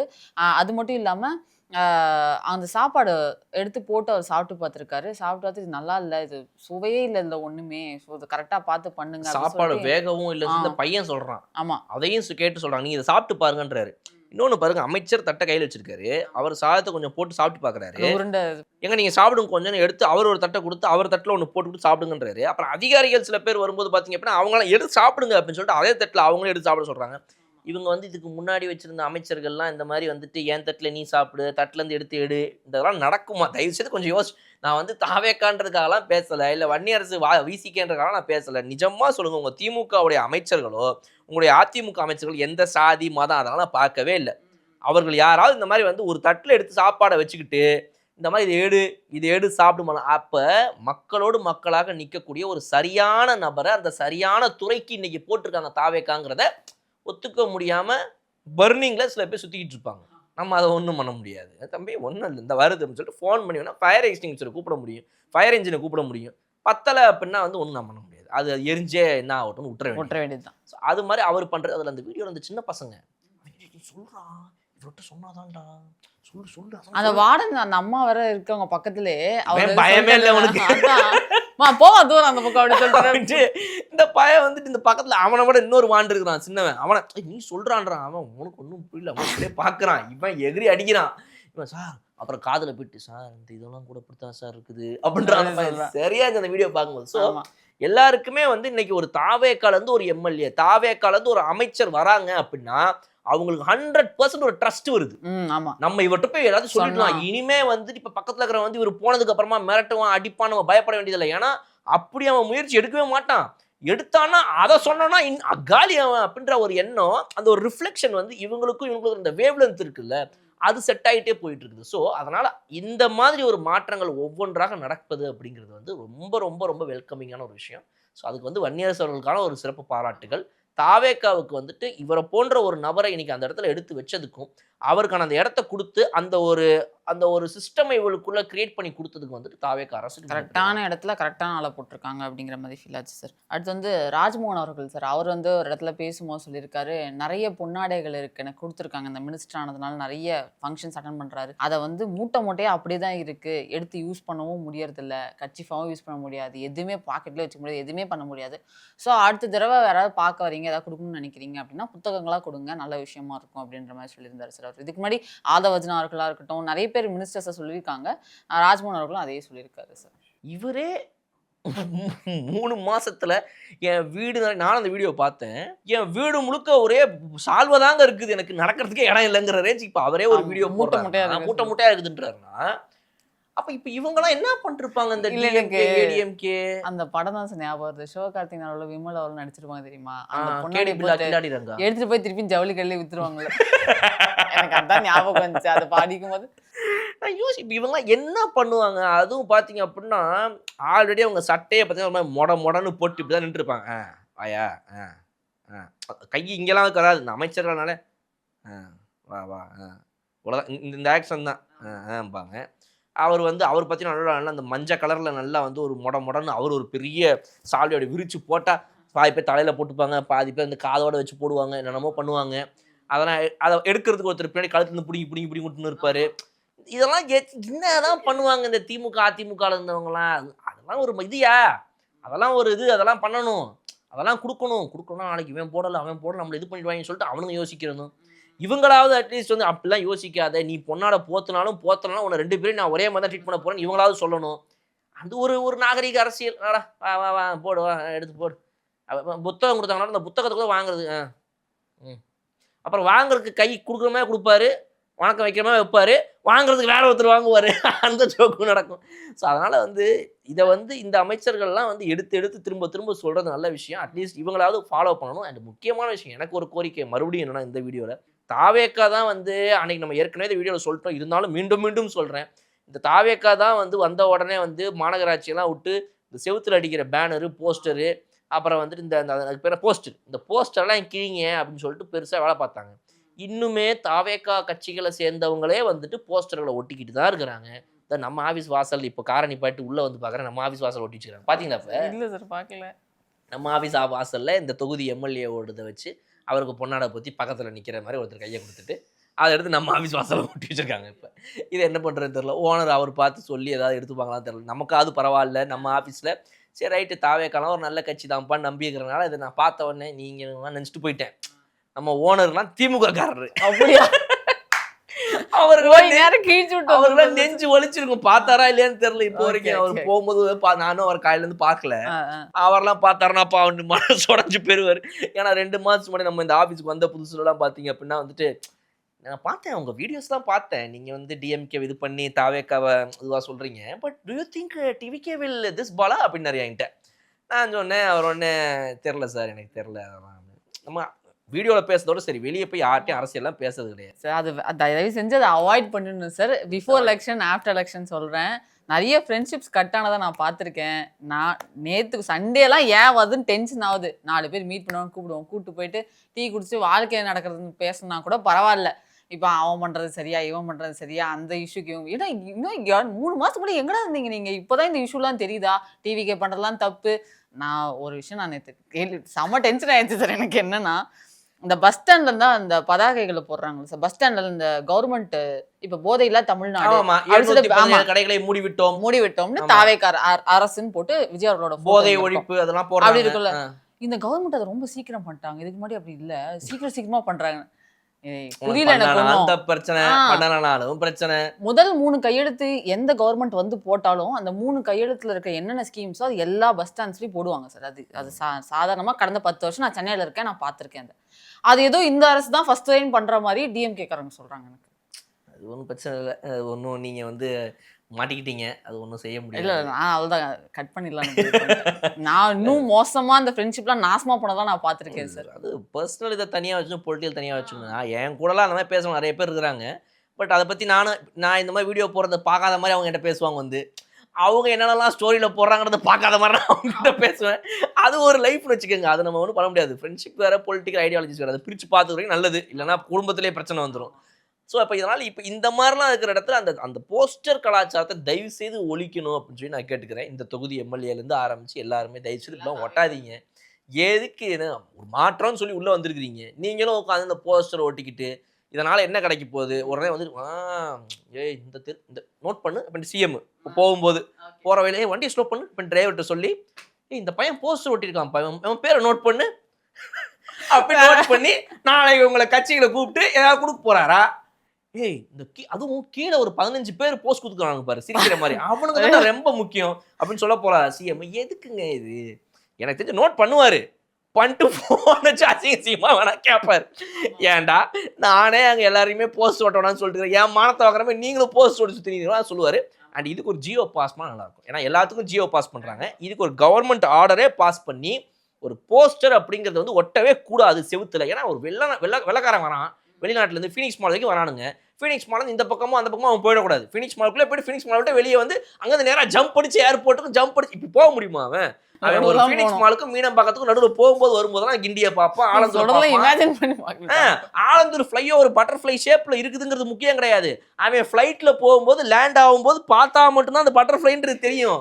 இவன் ரோட்ல போயிட்டே இருக்கும்போது பட்டர்ஃப்ளை ஷேப்ல இருக்கிறதுலாம் அவனுக்கு தெரியாது. அவனுக்கு ரோட்ல என்ன தெரியும்னா நீங்க போஸ்டர் ஓட்டி இருக்கிறது, ரோட்ல மாடு சாணி போட்டிருக்கிறது, நீங்க தேவையில்லாம பிரேக் அடிக்காம நேரா போறது, அப்புறம் நம்ம ஆம்புலன்ஸுக்கு வழி விடாம பின்னாடியே போய் தள்ளுன்னு சொல்றது, இதெல்லாம் தான் அவங்களுக்கு தெரியும். அப்போ இதுல நம்ம எவ்வளவு மோர் சிவிலைஸ்டா நடந்துக்கலான்றது வெள்ளக்காரனுக்காக மட்டும் கிடையாது, நமக்கு நம்மளே பண்ணிக்கிற நல்லது. டீசெண்டா நீட்டா ஒரு இடத்த சூப்பரா அழகா வச்சுக்கணும். அப்போ இதுல நீங்க எவ்வளவு சேவ் பண்ணலாம் மக்கள் அப்படின்னா, ஒவ்வொருத்தவங்களும் தலா ஒரு 1 லட்சம் ரூபாயிலிருந்து 2 லட்சம் ரூபா வருஷம் சேவ் பண்ணலாம். இந்த middle class upper middle class சொல்றேன். ஏன் அப்படின்னா ஒரு கெட்டவே லொகேஷன், ஒரு நீட்டா ஜாலியா ஒரு இடத்துக்கு போயிட்டு வரணும் அப்படின்னு சொல்லிட்டு இங்கிருந்து வந்துட்டு வியட்நாம், பாலி அவங்கெல்லாம் போயிட்டு பியூட்டிஃபுல் பிளேஸ், நீ அதெல்லாம் போவே வேணாம், இருக்கிற இடத்த நீட்டா வச்சிருந்தா இதுவே நல்லாதான் இருக்கும். இது அசிங்கம் பண்ணி கேவலம் பண்ணி வயிற முட்டுதுடா ஓரமா நிப்பாட்டுறா அப்படின்னு நிப்பாட்டிட்டு அடிச்ச இடத்துல போயிட்டு வேலையை முடிச்சுட்டு அப்படியே வந்துடுறது.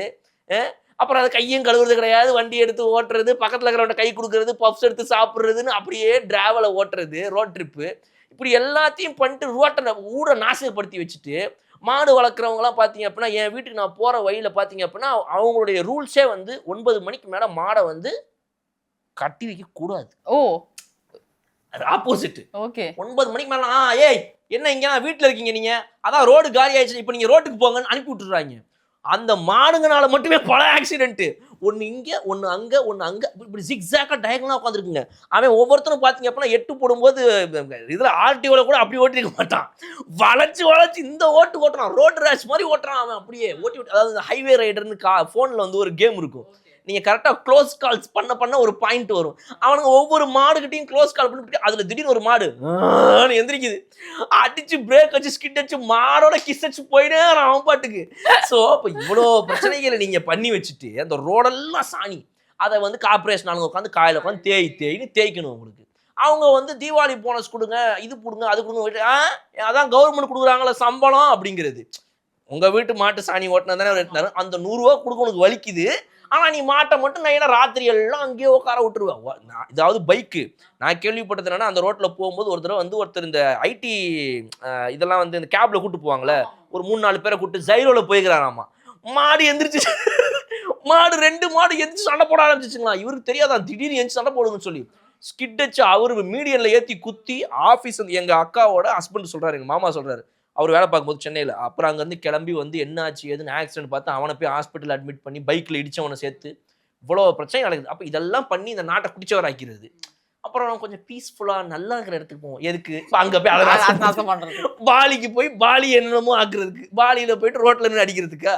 அதனால் மக்களும் திருந்த ஆரம்பிக்கணும். அதுக்கு முதல்ல இந்த போஸ்டர் கலாச்சாரத்தை ஒழிக்கும் வகையில் தயவு செய்து தாவேக அரசு சீக்கிரத்தில் ஒரு ஜியோ பாஸ் பண்ணி ஒரு போஸ்டர் ஒட்டி இருக்கு, அதில் எவனாவது ஒருத்தர் இந்த சால்வையை போட்டு கை கொடுக்குறான் பத்தியா, அவனை முடிஞ்ச போட்டோ எடுத்து நேராக ஃபைனை போட்டு விட்டுரும். அவ்வளோதான், முடிஞ்சு போச்சு. அதை தவிர வேற எதுவுமே பண்ணலாம். இப்போ இந்த கீழே ஒரு 10 அடிப்பொடிகள், அந்த ஒவ்வொரு அடிப்பொடிக்கும் ஃபோன் நம்பருக்கு செலான் அனுப்பி விட்டுருணும். செலானை அனுப்பி அது ஒரு 3 மாதத்துக்குள்ள 1 மாதத்துக்குள்ள கட்டலை அப்படின்னா கோர்ட்டில் கேஸ் வந்துடணுன்ற மாதிரி எல்லாத்தையும் ப்ராப்பராக இந்த போஸ்டர் மேட்டரை கொஞ்சம் ஒழிக்க ஆரம்பிச்சாலே நாடு உருப்படும். டிராஃபிக் ரூல்ஸ் கூட இதே மாதிரி கொஞ்சம். ஆமாம், அதுதான் நான் சொன்னேன்ல, முதல் 3 இயர்ஸ் இவங்க இதை கான்சன்ட்ரேட் பண்ணிட்டு லாஸ்ட் 2 இயர்ஸ் ஆஃப் 2030 and 2031 இது கான்சன்ட்ரேட் பண்ணாங்க அப்படின்னா அனுப்பி விட்டுறலாம் வீட்டுக்கு மொத்தமாக. அந்த 59 பாக்கி பீஸுங்களை மட்டும் அப்படியே நவுத்தி அனுப்பிட்டோம்னா வேலை முடிஞ்சுது. மினிஸ்டர் ரமேஷ் சார் ஸ்ரீரங்கம்ல வந்து ஒரு கோபுரம் புதுசாக கட்டப்பட்ட கோபுரம் திறந்து வச்சுட்டு ஒரு பிரஸ் மீட் கொடுத்திருந்தாரு, அதில் பேசியிருந்தாரு. இந்த கோபுரத்தை வந்து மிக சிறப்பாக புனரமைப்பதற்காக உபயதாரர் அவர்களிடம் வந்து நம்ம கேட்டிருந்தோம். ஸோ ஐயா அவர்களும் வந்து மிக தீவிரமாக இந்த பணியை நான் முடிச்சு நிச்சயமாக கொடுத்துட்றேன், எனக்கு சில உதவிகள்லாம் நீங்கள் வந்து நிர்வாக ரீதியாக செஞ்சீங்கன்னா நான் முடிச்சு கொடுத்துறேன்னு சொன்னபோது அவருக்கு தேவையான அத்தனை உதவிகளையும் நிர்வாக ரீதியில் மாவட்ட கலெக்டர் அவர்களும் அதே போல் நம்முடைய இந்து சமய அறநிலையத்துறை அதிகாரிகளும் வந்து சிறப்பாக செய்து கொடுத்து நாம் ஆட்சி அமைத்த குறுகிய காலகட்டத்துக்குள்ளாகவே இந்த கோபுரத்தின் பணிகள் எல்லாமே மிக தீவிரமாக முடிவடைக்கப்பட்டு இன்றைக்கு அந்த கோபுரம் வந்து பயன்பாட்டிற்கு வந்திருக்கிறது, திறக்கப்பட்டிருக்கிறது. இந்த பாதை பொதுமக்களின் பயன்பாட்டிற்காக மீண்டும் திறக்கப்பட்டிருக்கிறது என்பதை மிக மகிழ்ச்சியோடு தெரிவிச்சுக்கிறோம். 2023 ஆரம்பிச்சது இந்த கோபுரத்தான பணிகள்லாம் வந்து அப்போ வந்து துரிதமாக செயல்படல. இப்போ நாங்கள் வந்த உடனே கரெக்டாக முடிச்சு 3 மாசத்துல இதை ஓப்பன் பண்ணிட்டோம் அப்படின்னு சொன்னாரு. நிறைய விஷயங்கள் பேசியிருந்தாரு. முக்கியமாக வந்து அந்த ரூல்ஸ் அண்ட் ரெகுலேஷன்ஸ் நம்ம வந்து போன வீடியோவில் பேசியிருந்தோம் சார். ஃபோன் கொண்டு போகிறதா இருக்கட்டும், அதெல்லாம் வந்து தவறான விஷயம். அதை சொல்லியிருக்காரு அவர். இது வந்து மக்களும் மீடியாக்களும் ரொம்ப ரொம்ப ஒத்துழைப்பு கொடுக்கணும். மக்கள் நிம்மதியை தேடி வராங்க கோயிலுக்கு அப்படின்னா ஃபோன் யூஸ் பண்ண வேண்டிய அவசியமே கிடையாது. முக்கியமாக திருவண்ணாமலையில் கூட ரீசெண்டாக ஒரு வீடியோ வந்து சார், மெட்டா கிளாஸ்லாம் போட்டு வந்தாங்க நிறைய பேர் அந்த மூலஸ்தானத்துக்கு போயிட்டு இருக்கும்போது. அதெல்லாம் வந்து ரொம்ப அவாய்ட் பண்ணிடணும். சோஷியல் மீடியா வந்த அதிகமானதுலேருந்து அந்த வீடியோஸ் ரொம்ப அதிகமாகுது, சாமி கருவூலம்லாம் வந்து ரொம்ப அதிகமாகுது. ஸோ அதெல்லாம் அவாய்ட் பண்ணிருங்க. மீடியா பர்சன்ஸ்லாம் வந்து விஐபிஸ் யாராவது வந்தாங்கன்னா பைட்ஸ் வெளியிலே கொடுத்துட்டு வெளியிலே அமைச்சிருங்க. உள்ளே யாரும் வர வேணாம். நானே போகிற கோயிலுக்கு நிறைய இடத்துல சொல்லியிருக்கேன், வெளியில் கொடுத்துடணும் அப்படின்ட்டு அதை சொல்லியிருக்காரு. அதுக்கப்புறமா நிலத்தை வந்து கையகப்படுத்துறது சார். இதுக்கு முன்னாடி பழனி இஷ்யூவாக இருக்கட்டும், இதுக்கு முன்னாடி மதுரை மீனாட்சி கோயில்லையும் வந்து அறக்கட்டையில் வந்து கொடுத்து கையகப்படுத்தியிருக்காங்க. அதை வந்து யாருமே எதுவுமே பண்ணாமல் இருந்து டிவி கேர்ஸ் வந்த உடனே கிட்டத்தட்ட 19 பேர் மேலே எஃப்ஐஆர் போடப்பட்டிருக்கு. ஸோ வந்து 3 மாதம் தான் ஆயிருக்கு. நாங்கள் விரைவாக என்ன பண்ண முடியுமோ, எதெல்லாம் வந்து ரிட்ரைவ் பண்ண முடியுமோ எல்லாமே பண்ணிட்டு இருக்கோம், பார்த்துட்டு இருக்கோம் அப்படின்ற மாதிரி சொல்லியிருக்காரு சார் அவர். கம்பேரிட்டிவ்ல என்னதான் இருந்தாலும் சேகர்பாபு ஐயா அவர்கள் நடத்தின மாதிரி அறநிலையத்துறை யாருனாலும் நடத்த முடியாதுன்னு வச்சுக்கோங்க. Okay sir. எத்தனை கும்பாபிஷேகங்கள் நடத்தினாங்கன்ற கவுண்ட் கொடுப்பாங்க. ஆமாம். இத்தனை கும்பாபிஷேகங்கள் இந்த 5 வருடங்கள் நடத்தப்பட்டுள்ளது. கும்பாபிஷேகங்கிறது எப்போ நடத்துவாங்க? 12 வருஷத்துக்கு. ஆமாம், ரைட்டுங்களா? குடமுழுக்கு. ஏதோ ஒரு கோயில் வந்துட்டு அது செயல்பாடு பெருசாக இல்லாமல் இருக்குது அப்படின்ற மாதிரி அந்த அவங்க சொல்கிற கவுண்ட்டில் அவங்க எத்தனையோ கோயில்கள் சொல்கிறாங்க. அந்த அத்தனை கோயில்களில் எத்தனை கோயில்கள் வந்துட்டு பராமரிப்பே இல்லாமல் வேலையே நடக்காமல் சும்மா கடந்த கோயில் பூட்டி கடந்துச்சுங்க. இந்த லிங்கா படத்தில் ஒரு கோயிலை பூட்டிச்சுப்பாங்க பாருங்க, அந்த மாதிரி பூட்டி கடந்த கோயில். ஏன்னா உங்கள் படத்துல லிங்கா அடிக்கடி வருவாங்க. உண்மை ஒரு நாள் உங்கள் ஏதாவது லிங்கேஸ்வரன் பாலம் கட்டி கொடுத்தீங்க மக்களுக்காக இல்ல? ஆமா. காவேரியில பெயர் மழையை வர தண்ணியை சேர்த்து வைக்கிறதுக்கு வக்கில்ல, எல்லாம் கடல்ல போய் கணக்கு விட்டுக்கிறாங்க. கர்நாடகாவில் காமெடி பண்ணி நம்மளை கலாய்ச்சிட்டு இருக்கிறாங்க. இங்க வந்துட்டு உண்மை ஒரு நாள் வெள்ளம்னு போட்டு 1 2 3 4 5 6 7 8 9 10 இவர் இதை பண்ணார், இவர் இதை பண்ணார் லிஸ்ட் போட்டு நீங்க ட்வீட்ல போட்டுட்டு ரீல்ஸ் போட்டுக்கிறீங்க. அப்ப இது மாதிரி இவங்க பண்ற இதே டைம்ல தான் அவங்களுடைய இந்த அறநிலைத்துறை அமைச்சரை பொறுத்தவரைக்கும் அவர் சொல்ற விஷயங்கள் எல்லாமே ரொம்ப உருப்படியானதாக ப்ராப்பரா ஈஸியா ஃபாலோ பண்ற விஷயங்களை சொல்றாங்க. இதெல்லாம் பண்ணுங்க, இதெல்லாம் பண்ணுங்கன்னு. மீறியும் பண்ண ஆரம்பிச்சாங்க அப்படின்னா அடுத்து ஃபைன்லேருந்து ஆரம்பிச்சு இதை எப்படிலாம் போட முடியுன்ற ஒரு விஷயம் வரும். இப்போ இதில் அறநிலையத்துறையை பொறுத்த வரைக்கும் இன்னும் 2 விஷயம் பார்த்தீங்க அப்படின்னா, இந்த பழனி கோயில் சம்பவத்திலே பார்த்தீங்கன்னா இப்போ ஒரு 4 நாட்களுக்கு முன்னாடி 7ஆம் தேதியோ 8ஆம் தேதியோ வந்து ஒருத்தர் இறந்து வர போயிருக்காரு. அட்வொகேட் வந்து அந்த கேஸ்ல இருந்த முக்கியமான ஒரு நபர் அவர். ஆமா. அவர் வந்து மதுரை ராஜீவ்காந்தி மருத்துவமனையில் வந்துட்டு இது பண்றாரு, சிகிச்சை எடுத்துக்கிறாரு. ஹார்ட் அட்டாக் எல்லாம் பண்ணி பார்த்துட்டு செக் பண்ணிட்டு எல்லாம் போறாங்க. வெள்ளிக்கிழமை கூட்டு போயிட்டு அவரை இதில் விடுறாங்க, ஜெயிலில் திரும்ப சிறைக்கு போறாரு. அவர் போய் பார்த்தீங்கன்னா அதுக்கப்புறம் கொஞ்ச நேரத்தில் ஒரு ஹார்ட் அட்டாக் அப்படின்னு சொல்லிட்டு இது பண்ணுற ரொம்ப சஸ்பீஷியஸாக தான் இருக்குது. ஸோ அப்போ அவர் வந்து அதில் முக்கியமான ஒரு அக்யூஸ்டு 100 கோடி ரூபா சம்மந்தப்பட்ட ஒரு விஷயம். அந்த பிரச்சனை, அந்த பிரச்சனையில் ஏற்கனவே ப்ரெஸ் மீட்ஸ் நம்ம பார்த்தோம். சம்மந்தப்பட்ட நபர்களே வந்து இதில் வந்து அமைச்சருக்கு எங்களுக்கு சம்மந்தம் இல்லைன்னு பேசியதை கூட பார்த்தோம் ஒருத்தங்க.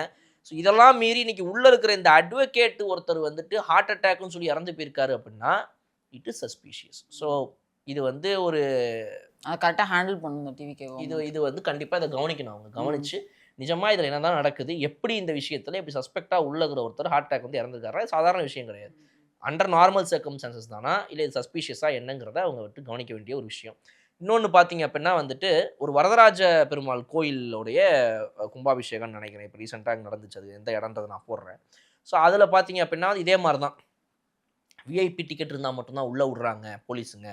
மற்றபடி யாரையும் உள்ளே விட்றதே இல்லை. மக்கள்லாம் என் காத்து கடந்துட்டுருக்காங்க, அவங்களுக்குலாம் பதிலே இல்லை. அமைச்சரை சேர்ந்து 20 பேர் இவங்க அவங்கன்னு வந்தா அப்புறம் வந்து குருக்கள் போறாருன்னா அவரோட சேர்த்து ஒரு 10 பேர் இவங்களால மட்டும்தான் உள்ள விட்டுட்டு இருக்காங்க. இப்போயா சார் கொஞ்ச நாளைக்கு இப்போ ஸோ அதனால வந்து இந்த மாதிரி நடந்துருக்கு. நேற்று போட்டிருக்காரு ஒருத்தர், இது மாதிரி நடந்துட்டு இருக்குது, இது வந்து ரொம்ப தவறு, இது வந்து வன்மையாக கண்டிக்கணும் அப்படின்னு சொல்லிட்டு சரி ஓகே ரைட் மாதிரி நடக்குது. அப்போ நம்ம ஜென்ரலாகவே இந்த மாதிரி நியூஸ் வந்துச்சுன்னா அது சொல்கிறவர் யார் என்னங்கிறது நம்ம கவனிக்கணும். அந்த ஊரை சேர்ந்தவரா யார் என்னன்னு பார்த்தா அவர் வந்து ஃபோட்டோஷாப் கும்பல், நீங்க ரொம்ப சீரியஸா சொல்றதுனால அந்த மாதிரி விஷயம் நடந்து ஃபோட்டோஷாப் கும்பலை சேர்ந்தவர். அவர் ஃபாண்ட் இருந்து ஆரம்பிச்சு நமக்கு எதை பார்த்தாலுமே தெரிஞ்சு போயிடும். ஏய் come on man you are here, வா வா வா வா அப்படின்னு அந்த மாதிரி. பட் அதுக்காகவே அவங்க சொல்றது எல்லாத்தையும் நம்ம வந்துட்டு அவாய்ட் பண்ணணும் அவசியம் கிடையாது. சொல்றதுல உண்மை இருந்துச்சு அப்படின்னா அவங்க தான் எல்லாத்தையும் கவனிப்பாங்க, ஏதாவது ஒன்று தப்பு சொல்லலாமா அப்படின்னு. அவங்க சொல்றதுலேயும் உண்மை இருந்துச்சு அப்படின்னா நம்ம ஏற்றுக்கணும். அந்த வகையில் அதை நம்ம எடுத்து நம்ம சொல்கிறோம் இந்த இடத்துல தாவேகா அரசுக்கு, அதை அவங்க என்னன்றது கவனிக்கணும். பட் இதில் நான் ஒன்று என்ன சொல்லணும்னு நினைக்கிறேன் அப்படின்னா, அந்த வீடியோவை இப்படி சொல்லி முடிச்சு இதையும் சொல்லிடுறேன். அந்த வீடியோவில் இப்படி ஒரு வே இருக்குது. இந்த வே பார்த்தீங்க அப்படின்னா வந்து அந்த மேலே போயிட்டு அந்த கலசத்தில் போய் இது பண்ணிட்டு வரதுக்காக அது ஒரு பார்த்து போட்டுக்கிறாங்க. இதில் அமைச்சர்லேருந்து குருக்கள் போகிறாரு, குருக்களோட 10 பேர் போகிறாங்க அப்படின்னா வந்து குருக்கள்லாம் இப்போ இன்னும் வேலை யார் பாப்பா இந்த ஐயருங்க அந்த இது எடுத்துட்டு போவோம், ஏதாவது எடுத்துகிட்டு போவாங்க வருவாங்க, கலசம் எதையோ ஒன்று பண்ணுவான். அவர் உள்ளே போயிட்டு தம்பி இங்கே வா, என்ன உனக்கு இப்போ பிரச்சனை, அமௌண்ட்டு கிரெடிட் ஆச்சா இல்லையா, வரலைங்க சார். அதான் அங்கேயும் கத்த முடியாமல் இங்கேயும் கத்த ஏதோ பண்ணுற ரைட்டு, ஓகே அது ஒரு விஷயம். அவங்க உள்ளே போகக்கூடாது, அமைச்சர் உள்ளே போகிறாருங்க அப்படின்னு சொல்கிறாரு அவர்.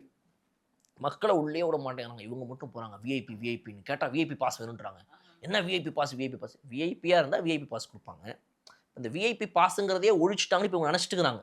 இப்போ இந்த அரசு வந்ததுக்கு அப்புறமா, திருச்செந்தூர் பிரச்சனைக்கு அப்புறமா விஐபி பாஸுங்கிறதே கிடையாது, அவங்க தானே சொன்னாங்கன்னு நினச்சிட்டுக்கிறாங்க பொழுது இவங்க. நான் என்ன சொல்கிறேன் அப்படின்னா, அங்கே நடந்த திருச்செந்தூர் பிரச்சனையை சரியாக புரிஞ்சுக்கணும் நம்ம. அதாவது இப்போ இவங்க என்ன சொல்கிறாங்கன்னா, ஒரு விலை நிர்ணயிக்கப்பட்டிருக்குது அப்படின்னா அந்த விலைப்பட்டியல் படி தான் உள்ளே போகணுங்கிறது தான் சொன்னதே தவிர, இங்கே வந்து காசுபடி உள்ளே போவே கூடாதுன்ற சொல்லலை. ஏன்னா அது சொன்னால் அதை விட பெரிய பிரச்சனை. இவங்க ஒத்துப்பாயினே தெரியல இந்த மக்கள்னா. பட் என்ன கேட்டால் நான் சொல்லுவேங்க, கோயிலுக்கு ஒரு என்ட்ரினா அது ஒரே என்ட்ரி தான் இருக்கணும். இப்போ நான் சொல்லுவேன் தனிப்பட்ட முறையில், அமைச்சர் ரமேஷ் அவர்களால் சொல்ல முடியுமா, அமைச்சர் ரமேஷ் அவர்களால் அதை வந்து செயல்பாட்டு கொண்டு வர முடியுமானா எனக்கு தெரியல. அப்போ ஃப்ரீ என்ட்ரி இருக்கும், 10 ரூபா இருக்கும், 50 ரூபா இருக்கும், 100 ரூபா இருக்கும், 200, 500, 1000 இதெல்லாம் இருக்கும். இப்போ இவர் என்ன சொன்னார் அமைச்சர், விலைப்பட்டியல் அரசாங்கம் என்ன நிர்ணயிச்சிருக்கோ அதுபடி தான் தமிழ்நாட்டுடைய இந்த அறநிலையத்துறைக்கு கீழே இருக்கிற கோவில்கள் உள்ள விடணும்.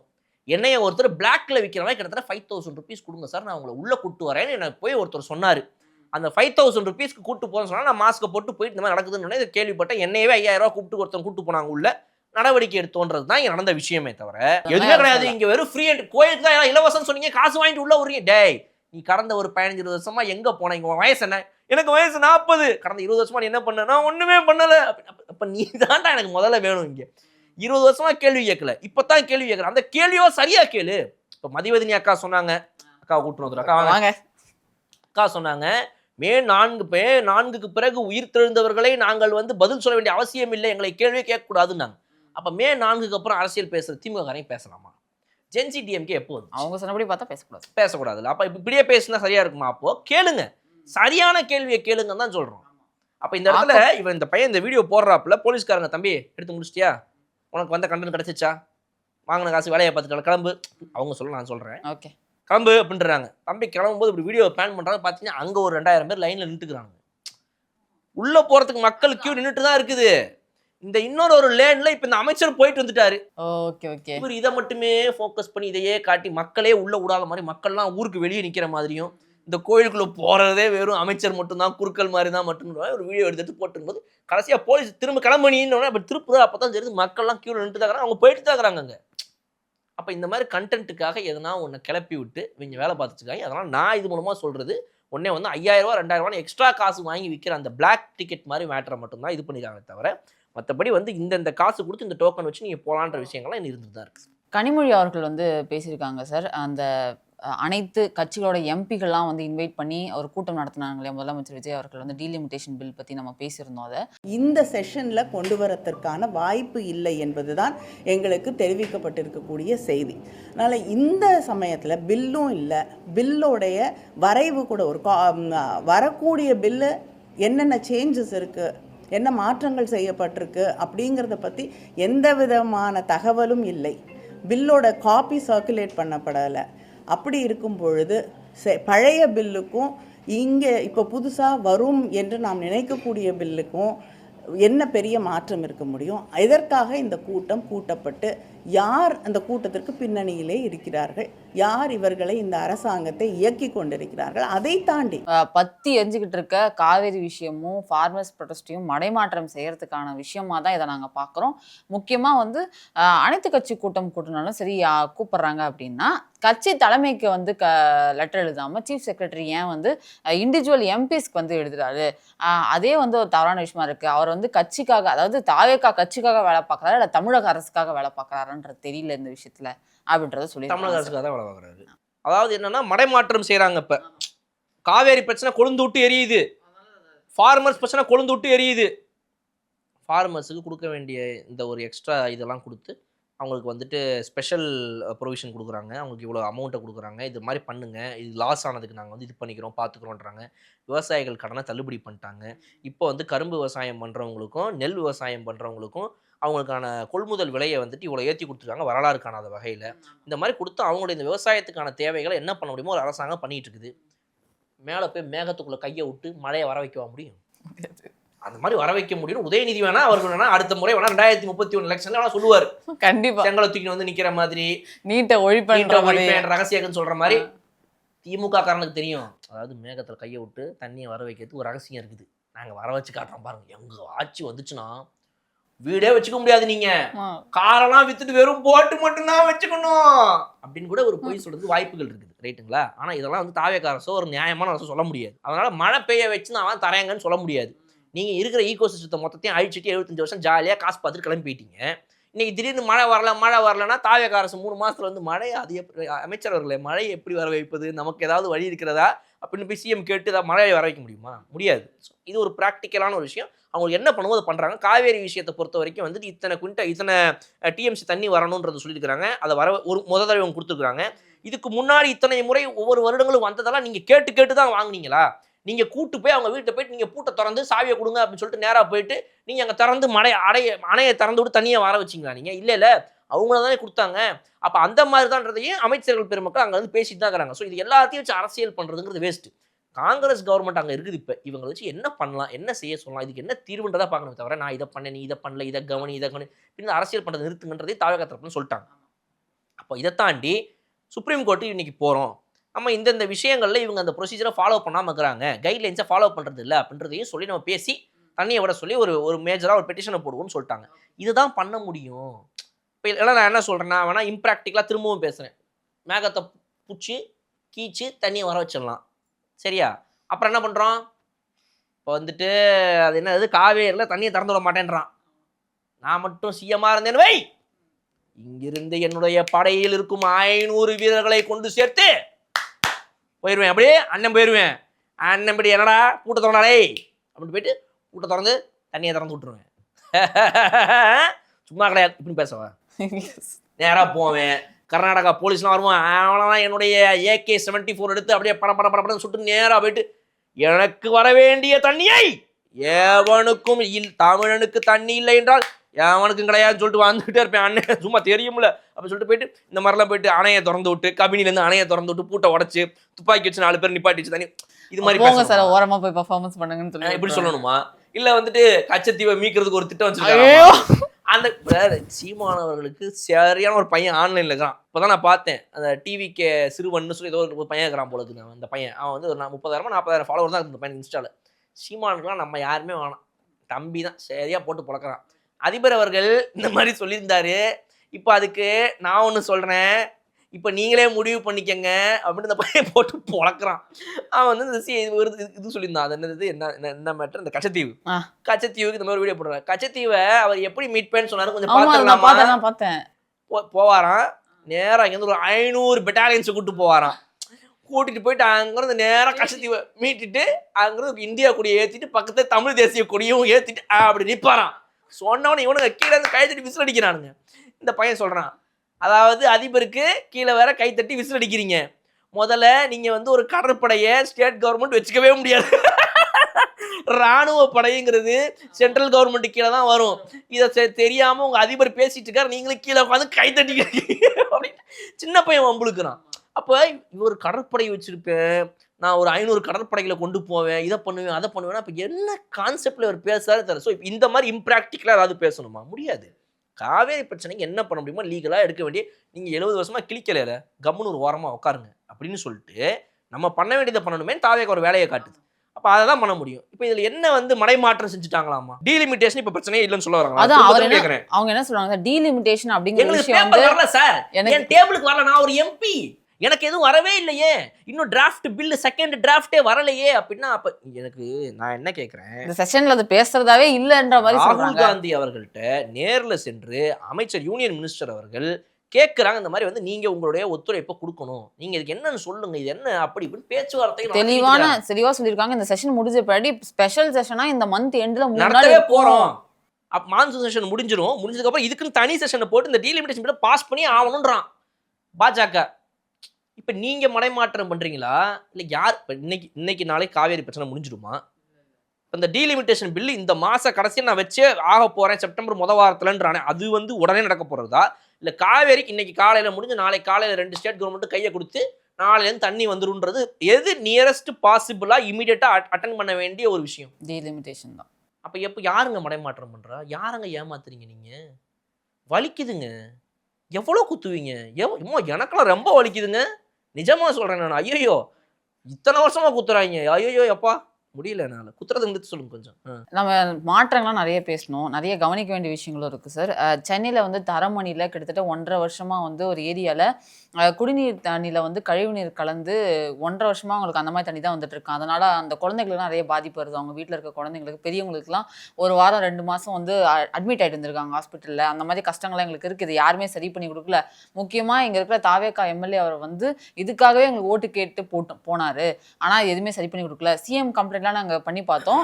பண்ண உடனே ஒரு 2 நாள் வந்து கையெழுத்துலாம் வாங்கிட்டு போனாங்க. அதை கடைசி நாள் திருப்பி தண்ணி வேற மாதிரி வந்துச்சு. அங்கங்கே குழி தோண்டி வச்சிருக்காங்க, சரி பண்ணி கொடுக்குறோம். அந்த பைப் கனெக்ஷன் அங்கே எங்கே வருது என்ன ஏதுன்னு அவங்களுக்கு தெரியல. அதனால இது சரி பண்ணி கொடுக்கணும். நாங்களாம் மனுஷங்க இல்லையா, அதே விஐபி ஏரியாவாக இருந்தால் உடனே சரி பண்ணி கொடுத்துருப்பாங்கல்ல அப்படின்ற மாதிரி அந்த திருமக்கள் வந்து கேட்டிருந்தாங்க. அது நியாயமான கோரிக்கை. யார் அங்கே இருந்தாலும் கண்டிப்பாக அதை மாற்றி கொடுக்கணும் அப்படிங்கிறோம் சார். திருப்பத்தூர் மாவட்டத்தில் வந்து அங்கே இருக்கிற பால்வாடி ஸ்கூலில் வந்து குழந்தைகள் வந்து 10 பேர் தான் வராங்க சார். அட்டனன்ஸ் வந்து 10 பேருக்கு தான் இருக்குது. ஆனால் கணக்கு வந்து 25 பேர்னு காட்டி உன்னால் என்ன பண்ண முடியுமோ அதை பண்ணு போ. சரி, என்கிட்ட கேள்வி கேட்குற வேலை வச்சுக்காது, நீ கிளம்பு. சமைக்கிறதா இருக்கட்டும், அதாவது சாதம் பருப்பு முட்டை இந்த மாதிரி விஷயங்கள்லாம் 25 பேருக்கு கணக்கு காட்டியிருக்காங்க. இதை போய் கேட்கும் போது ஆமாம் அது அப்படி தான் பண்ணணும், நீ யார்கிட்ட வேணால் போய் கேட்டுக்கோ அப்படின்னு சொல்கிறதுலாம் வந்து ரொம்ப அநியாயமான விஷயம். 10 பேர்னா 10 பேருக்கு சமைக்காமல் அந்த மீதி இருக்க 15 பேருக்கான ரா மெட்டீரியல்ஸ்லாம் எங்கே போகுது அப்படிங்கிறது ஒரு கேள்வியாக இருக்குது. இதில் அவங்க ஏமாத்துறாங்கன்னு தெளிவாக தெரியுது. அது வீடியோ போட்டிருந்தாங்க சார். அவர் போய் கேட்குறாரு. அவங்க கேட்டால் நீ யார், உனக்கு எதுக்கு நான் பதில் சொல்லணும், கிளம்பு, எதுக்கு வீடியோ எடுத்துட்டு இருக்கிறேன்றாங்க. அங்கேருந்து போயிட்டு அங்கே அந்த அதிகாரிக்கு ஒரு ஃபோன் பண்ணி கேட்குறாங்க, சார் நீங்கள் யார் சார், இப்போ அதெல்லாம் விடுங்க சார், நீங்கள் யார், நீங்கள் எதுக்கு இதெல்லாம் வந்து ஃபோட்டோ எடுக்கிறீங்க, நீங்கள் எதுக்கு வந்து வீடியோ எடுக்க வந்துருக்கீங்க, நாங்கள் பேச வேண்டிய இடத்துல பேசிக்கிறோம், நாங்கள் கலெக்டர்கிட்ட பேசிக்கிறோம் அப்படின்ற மாதிரி. இது வந்து சிஸ்டமேட்டைஸாக நடக்குதுங்கிறதே இவங்க இது மூலமாக சொல்ல வராங்க. கலெக்டர்கிட்ட போவீங்களா, போங்க, நாங்கள் அங்கே பேசிக்கிறோன்ற தைரியம் இந்த அதிகாரிகள் இருக்குல்ல. அப்போ இந்த மாதிரி அங்கன்வாடிகள் இன்னும் நிறைய அதிகப்படுத்த போகிறோம், நாங்கள் புதிய அங்கன்வாடிகள் நிறைய கொண்டு வர போகிறோம்னு இன்றைக்கி தாவேகா அரசு சொல்லியிருந்திருக்கு. இந்த பட்ஜெட்டில் இருக்கிற அங்கன்வாடிகளை இந்த மாதிரி செயல்பட்டு இருக்குதுங்கிற இந்த அவலநிலையும் நம்ம வந்து அரசு முன்னாடி இந்த இடத்துல எடுத்து வைக்கிறோம். அப்போ இது அரசு நடத்தக்கூடிய ஒரு அங்கன்வாடி. இந்த அரசுக்கு கீழே வரக்கூடிய இந்த அங்கன்வாடியிலேயே லோக்கலில் நடத்துகிறவங்க ஒரு 25 பசங்க பேரை போட்டுட்டு டெய்லி ப்ரெசென்ட் நாளைக்கு வந்து கேட்டால் சார் பாருங்க சார் 25 ஸ்டூடெண்ட்ஸ் ப்ரெசென்ட் சார் பார்த்துங்க சார் அப்படின்றாங்க. அப்போ 25 பசங்களுக்கு நீங்கள் வந்துட்டு இவ்வளவு கேசரி, இவ்வளவு வடை, இவ்வளவு உப்புமா, அப்போ நீங்கள் இந்த அங்கன்வாடியில் இருக்கிற இந்த 25 பசங்களுக்கு டெய்லி வந்துட்டு சாம்பார் சாதம் இதெல்லாம் செஞ்சு போடுறீங்க. ஓகே, அதனால தான் இப்போ இவ்வளவு இன்னும் அடுத்த ஒரு 30 நாளுக்கு அந்த 25 பேருக்கும் இவ்வளோ அரிசி கொடுப்பா அப்படின்றாங்க. இப்போ இந்த அரிசி எங்கே போகுது? இந்த ரா மெட்டீரியல் அரிசியிலேருந்து ஆரம்பித்து பருப்புலேருந்து ஆரம்பித்து எல்லாமே எங்கே போகுது? 10 பேருக்கு சமைக்கிறீங்க, மிச்சம் 15 பேருக்கானது எல்லாம் எங்கே போகுது? யார் எடுத்துகிட்டு போகிறா இது அப்படிங்கிறது தான் கேள்வி இந்த இடத்துல. இது வந்து ஒரு பெரிய முறைகேடு. இது மாதிரி எல்லா இடத்துலையும் நடக்குது. இந்த விஷயங்களையும் நடக்குதுன்றதை எடுத்து காட்டின அந்த ஒரு இன்ஸ்டாகிராம் பேஜ் அவருக்கு வந்து வாழ்த்துக்கள். இதை வந்து அரசுடைய பார்வைக்கு நம்மளும் இது மூலமாக எடுத்துகிட்டு போகிறோம். சார், கோயம்புத்தூரில் வந்து இந்துஸ்தான் காலேஜ் அவங்க வந்து சாப்பிடக்கூடிய மெஸ் ஃபுட்டில் வந்து புழு இருக்கிறதா வந்து ஒரு மாணவி வந்து வீடியோ போட்டிருந்தாங்க. அதை போய் அவங்ககிட்ட கேட்கவும் செய்கிறாங்க. அதுக்கான ஸ்டெப்ஸ் அவங்க ஒழுங்காக எடுக்கல அப்படின்னு சொல்லிட்டு சொல்லியிருக்காங்க சார். அதுவும் அவங்க கவனத்துக்கு நம்ம கண்டிப்பாக உடனே அந்த பார்த்து அப்படியா கொண்டா எங்கே போன வாரம் சாம்பாரில் இருந்துச்சு, இந்த வாரம் இதில் இந்த வாரம் சாதத்தில் இருக்க வாய்ப்பு இல்லையே, இந்த வாரம் வந்துட்டு பொரியலில் தான் இருக்கும் அப்படின்ற ரேஞ்சில் அவங்க கிட்ட பேசிட்டு இருக்காங்க. ரொம்ப லெத்தார்ஜிக்காக ஒரு என்னம்மா சொல்கிற நீ, சாப்பாட்டில் புழுவான்ற ஒரு ரியாக்ஷனே இல்லை, இந்த வாரம் எதில் அப்படின்ற ரேஞ்சுக்கு உட்காந்துட்டு இருக்காங்க. அதுவும் அழகாக வந்து இன்னொரு ஃபோனில் இந்த பொண்ணுங்க ரெக்கார்ட் பண்ணுறது தெரியாமல் அந்த ஃபோனை வாங்கி வச்சுட்டு இந்த ப்ரூஃபை டெலிட் பண்ண போகிறாங்க. அந்த பொண்ணு உடனே மேடம் ஏன் மேடம் டெலிட் பண்ணுறீங்க நீங்கள், இல்லை மேடம் குடும்பம் அப்படின்றாங்க. அந்த பொண்ணுங்க ஃபோனை பிடிக்கிட்டாங்க. அப்போ மாணவிகள் மேலே உங்களுக்கு அக்கறை இல்லை, மாணவர்கள் மேலே உங்களுக்கு அக்கறை கிடையாது. இது போன்ற காலேஜை நடத்தினா என்ன, நடத்தாட்டி என்னன்றேன் நான். அப்போ இது போல் ஒரு காலேஜில், ஒரு ஹிந்துஸ்தான் காலேஜுங்கிறது வந்து கோயம்புத்தூரில் இருக்கிற மிக முக்கியமான காலேஜில் ஒன்று அப்படின்னா, அப்போ அந்த காலேஜ் இந்த மாதிரி விஷயம் நடக்கிறத வந்துட்டு நம்ம அந்த ஃபுட் இண்டஸ்ட்ரிக்கும் சரி, ஹையர் எஜுகேஷன் மினிஸ்ட்ரிக்கும் சரி, 2 மினிஸ்ட்ரியும் இதை வந்து கவனிக்கணும் அப்படின்றத சொல்லிடுறோம். ட்விட்டர்லேயும் முடிஞ்சாலும் நம்ம டீம் எடுத்து இதை போட சொல்லுவோம். வேறு சில முக்கியமான விஷயம் அடுத்து டிஸ்கஸ் பண்ணுவோம்.